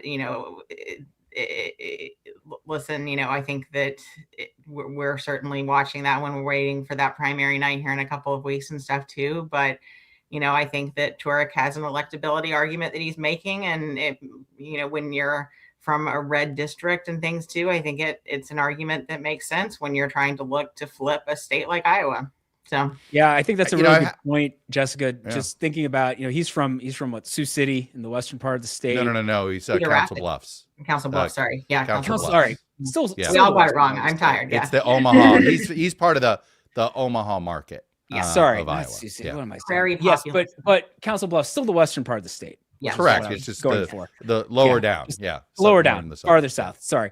Yeah. And so that is different than being from Iowa City, which is Walz's turf, which is like the blue, the very, very blue. Yeah. But in a primary, most progressive part. Yeah, in a primary, Johnson County is pretty important. Yeah. Yeah. I'm Jessica. I assume. Do you have different race ratings in your head depending on who that nominee is? I probably do. Yeah. Okay. Fair to think that. Yeah. Hey, Chris. I don't miss a full Jessica Taylor appearance if I can help it. I had to go do TV. You come for the Ohio analysis, and you stay for a little bit of Iowa Senate debate. Were you guys talking Iowa Senate debate? Josh Turek against Zach Walz? Yes. Yeah. I was getting all of the. I'm on both of their email lists, so I was getting the constant 30 emails of who's winning and who is not winning, which is not pleasant. Let me guess. They both thought they won. They both won. Yes. Yep. Amazingly enough. Amazing. And there's, by the way, California governor's debate tonight as well. You can double screen that. CNN. I'm gonna governor's debate. Look, before we let Jessica go, because we got to bring in one more guest. So I had a little fun list. I did the top 5 gubernatorial one-party droughts that are most likely to go away this cycle. Okay. Probably not 16, Wyoming. 4 terms or more. 4 terms or more. So the same party has been the governor for 16 years straight. For at least 4 terms or more. And the 5 that I of these droughts, they have to be that long or more. So 4 terms or more. The only ones that I thought were remotely competitive, meaning single digit, there'll be single digits, maybe under 5. Iowa, Ohio, Georgia, Alabama, and Texas. Any disagreements Georgia has been there? 16 years. I don't know about Alabama. I'm not a full. I mean, you're not buying Doug Jones. I'm not buying Doug Jones. I am buying the Voting Rights Act. You need anger, a massive black turnout. Black turnout. I mean, right. But he's not facing Roy Moore this time. No, although Tommy Tuberville isn't that much better than Roy Moore. Tommy is a... Well, hey, Tuberville's got his issues, but he doesn't have some of the ones more. No. But Tuberville is his own unique kind of odd. And no, by the way, the residency issue might win like 55-45, which would be a great performance for Doug Jones as a Democrat in Alabama. You know, and it is not clear he's constitutionally eligible to serve. Yeah, no, it's a real because of that's a real thing, and he has not been able to provide any sort of fig leaf of proof that he meets the 7-year requirement. He might be lucky that the people who will be looking to enforce that are mostly from his party. Yes. So. Correct. The election officials, yes. Yeah. Yes. Anyway. So of those 5, the only one you don't buy, interesting. It's Alabama, not Texas, that you don't buy. Texas is just weirdly close, man. For whatever reason, Abbott cannot get space. Yeah, I still think Abbott's going to win, obviously. So do I. But Yeah. yeah, but I think I would put my money more on Texas being closer than Alabama. All I think right. it's hard too if you've been the incumbent for as long as Abbott has. For 1,000 At some years, point, that people eventually start, there's they fatigue. start Yeah. to be like, let's Yeah. just go on to someone else. Who can Yeah. I vote for somebody else? No, Yeah. there's definitely that. The great Jessica Taylor. Thank you. Great to see Thank you, you. Jessica. Bye, guys. Bye, Jess. All right, but Jessica doesn't get to be the closer. We got the closer tonight. Let's bring in the closer. James Downs. Come on, we need a save. We need it. You're James, the closer. are you right-handed or left-handed? I'm right-handed. Why? Okay, so I had it right. We're going to the right. Okay. Yeah, We're going to the I just wanna righty. make sure. I didn't want to do Going to the righty out of the bullpen. Yeah. Can you hear Chuck? I think Chuck might be muted. I can't hear him. No, he's not muted. I hear him loud and clear. I hear You're Chuck's just voice the at lucky. all You're one of the times, lucky so. ones. No, Jim. I can't hear him at all for whatever reason. Uh-oh. Well, all right. I'll ask questions then, at least at the start until we can get Chuck unmuted, because we enough. can hear him. Oh. James, so we are now, and Skelly, I want you to check me in case I'm wrong, but I was monitoring. We are now at 5 Trump wins in Indiana Senate districts, 1 loss, ostensibly the incumbent won, and 1 too close to call at the moment. Jeffrey, is that right? Yes, that's correct. Okay. I have to step away for a second. I'm No, sorry. no sweat. No problem. James, surprised, not surprised. I was just on News Nation and the Chiron said big night for Trump in Indiana, which I was like, yeah, I mean, seems fair. It's not a small night. Yeah, No. and just for what it's worth, I couldn't hear Jeffrey either. So I don't know, Chris. You're the only person I can hear. This is like my dream, Chuck. You're the only person. You're the only person I need to hear. You know. Yeah. No, I'm not. I'm not surprised, but I'm also. I was talking with my friends. I was talking with Kirk included. Like, I'm not trying to put too much stock into this night as a barometer of Trump's strength or not strength. And I know that's kind of an against the grain take, but you look at how many votes are cast in these elections. We've talked about it. Not many. Not many. Yeah. Like, There's barely 100,000 combined. Right, 100,000 votes. combined. Chuck is saying, which is exactly right. Yeah. Right. Like, it's a very small number of votes. So, there'll be other tests out there, in a couple weeks, Andy Barr in Kentucky. Massey. Right. Massey. Yep. That's another good. I know you guys talked about that earlier, but like, of course it's impossible to say it's not a good night. He got what he wanted. And looks like it's going to shift the sort of the mood of the caucus in Indianapolis, and they might get what they want in 2028. And also it probably starts to put pressure on maybe some reluctant R's this cycle in, say, South Carolina, where I know there's some hesitancy there about, not hesitancy, but there doesn't seem like they're pushing it. And now you might look at this and be like, oh, I might lose my seat. This amps up the urgency, right? The quote unquote sense of urgency that I got it. I'll repeat. Go ahead, Chuck. That the White House wants to have. Yeah. Yeah, no, but Chuck has been making this point all night, which is not only does it have an impact in Indiana, right? We've been talking about this. If you're a state senator who voted against this map and you're not up until 2028, you're not an idiot. When it comes back up in 27, unless you are really principled, you're probably going to vote for it. But it's not just that. It's the knock-on effect. This is a point Chuck has made. And you mentioned this, James, about South Carolina. It's the knock-on effect in South Carolina. We've already seen Kay Ivey, the governor of Alabama, reverse course. So we're not going to do it. Okay, we are going to do it.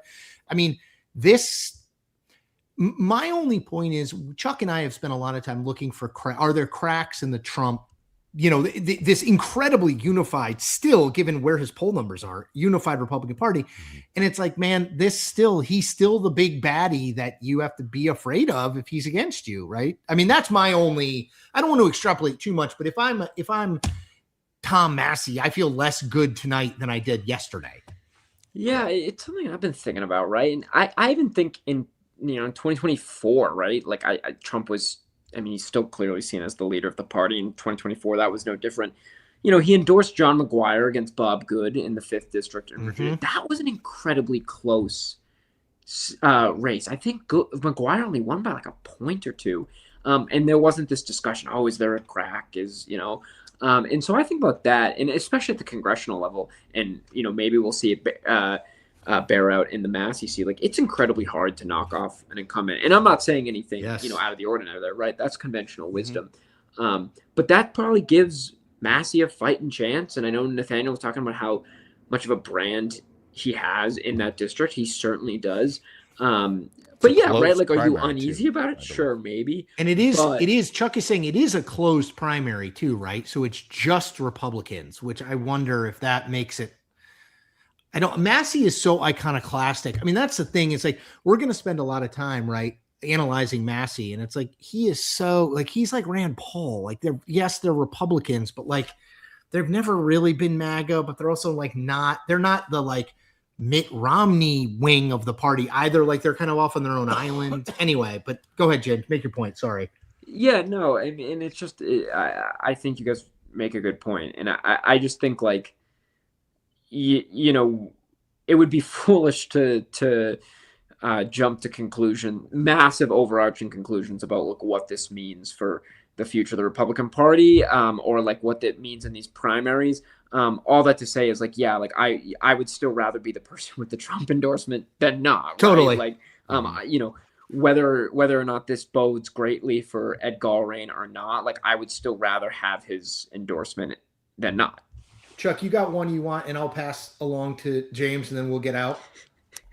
I know this. We're playing like the game of telephone, right? Telephone that moves around here. Look, I at this point, it's sort of whether this helps Trump with other Republicans. Does this, does this help him with this with trying to look? A loss tonight would have been really bad. Yep. And it sounds like what James is saying is that a win tonight just means he didn't get another wound tonight. Well, so to Chuck's point, James, and I always do wonder this when we're doing like winners and losers, is like, let's say that the opposite outcome had happened. Trump endorsed candidates win one of these primaries and the incumbent state senators win 5. Well, I won't speak for Chuck. I would have been like, this is a shit night for Trump. It's already bad. So it's like, okay, well, if we were going to declare him a loser, if the opposite outcome, right, should we declare him a winner if he got what he wanted? I mean, I don't know. I just always want to try to be like fair. I think he had more to lose than he did gain. And Chuck's point is he had more to lose than he did gain, which is true, I think, given his political positioning. James, you want to give us one thought on that, and we'll let you go. Yeah, well, it's funny. I feel like we're like after a baseball game, like the translators. Like, I just have to assume, Chris, that you are telling. Chuck was actually just bad mouthing you for 5 minutes straight. Right, I have no idea what he's saying. James Downs, that's so and so. No, go ahead. But no, I think, right, like I have been since the get-go trying to just be level-headed about this, whether he had a great night or a bad night, that I just don't think this matters yet, just because of how small the data is. And I know it's 8 races, right? But it's still such a small number of races. And I'd like to see, or a number of votes, excuse me. I'd like to see what happens in these higher stakes primaries. And in a lot of them, like the congressional seats, the gubernatorial, like Vivek, for example, not only did he endorse him, he then just cleared those right out. Vivek didn't. Yeah, there's no primary because of Trump in that Ohio governor's race. Exactly. You look at, like, I don't know, let's look at a month ago, Eric Flores down in Texas 34. That was a competitive one, former Representative Myra Flores. Eric Flores wiped the floor with her, and that's probably on the basis. And there's probably some voter fatigue there with Myra. But, Eric Flores ended up waxing the floor with Myra Flores. And so, anyway, all that to say is, like, I have tried to not just jump to too many conclusions based off of these hyper local, the one in Northwest Indiana, right? It was a shellacking.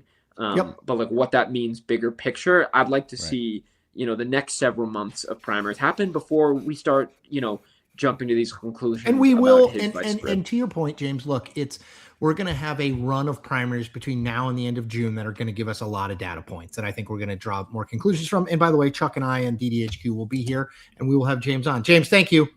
Yeah, thanks, guys. Talk to you soon. Thanks.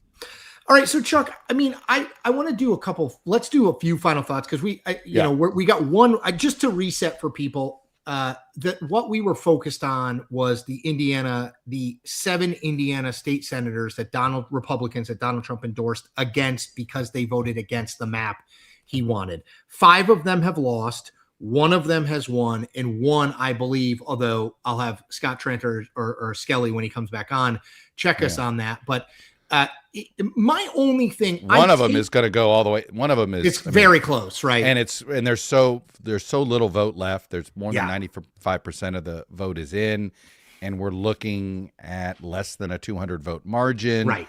The incumbent is ahead, but 200 votes with what's left is actually more like leading by 2,000 votes, right? Yeah, right. Because there's so few votes cast. Correct. Right. It is one of those that a drop isn't going to flip it right away.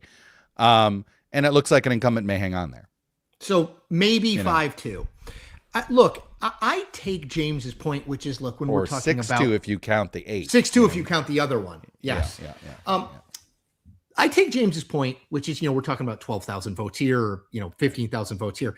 All I will say, though, is like there's a lot of evidence over the last decade that crossing Donald Trump, again, we are not talking about Donald Trump's appeal among the general electorate, but crossing Donald Trump in the Republican Party in a Republican primary is still bad. It's mostly a career ender. Right. And so I that's sort of my takeaway. There's Brian Kemp, right? There's Brian Kemp. Like, think about the people who have fought Trump, beat him, and are still kicking, right? I mean, he attacked Massey last time around, but not a ton. So Massey, to me, Kemp is the only one. Trump recruited David Perdue, the former senator, to get into that race. And by the way, Brian Kemp didn't just win. I mean, he kicked David Perdue's ass in that primary. Kicked him up. It's unbelievable because it's such an outlier. But you're right. Skelly, you're back. We're doing final thoughts. But you're right. We're about to wrap it up. There's just not a lot of data points that say crossing Donald Trump on something as arcane as redistricting. And the fact is he cared.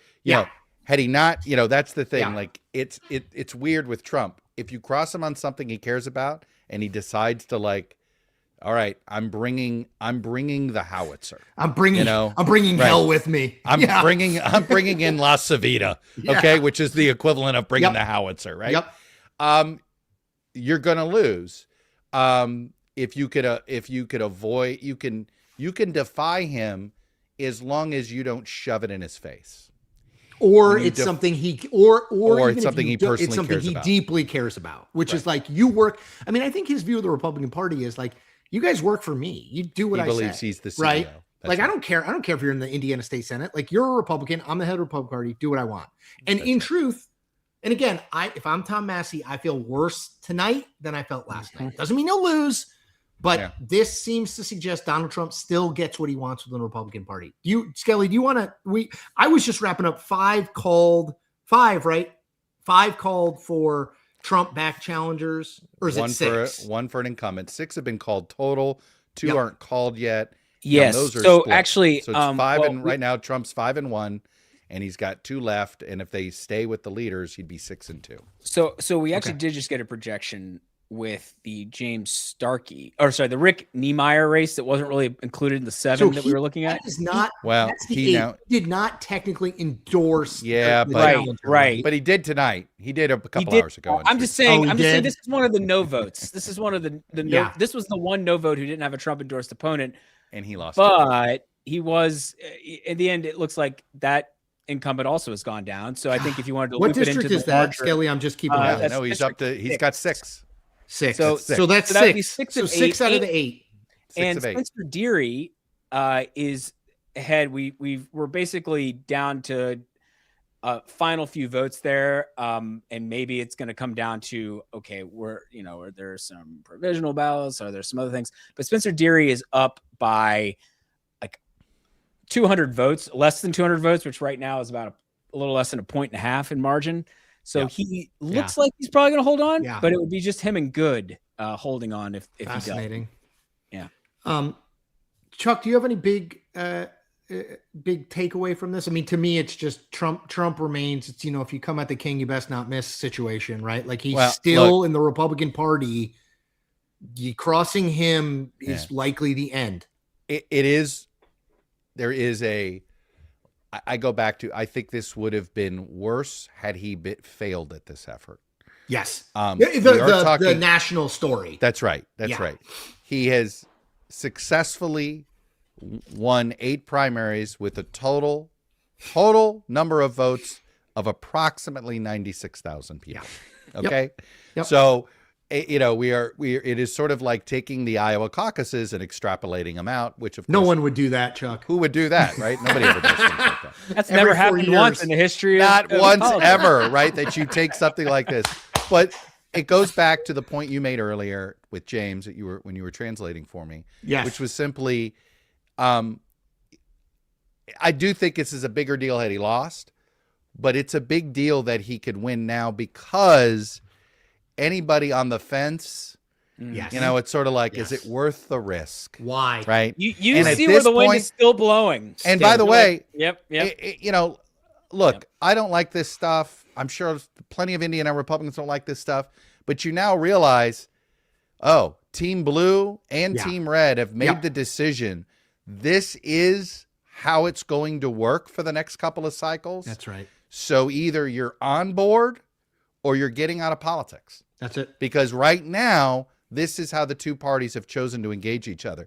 Look, I think the biggest loser is the U.S. Congress, because we are headed for the Congress to be turned into the Electoral College. Maximalist where, again, redistricting they're not, everywhere it's possible. These are not individuals. They're widgets. Because the minute the widget behaves like an individual, they will either get remapped or challenged. Yep. So it is... Like the incentives are all to just stay in line. This is super unhealthy. We are going to an era that we've never had, and I don't know how we break this spell between the two parties within the two parties.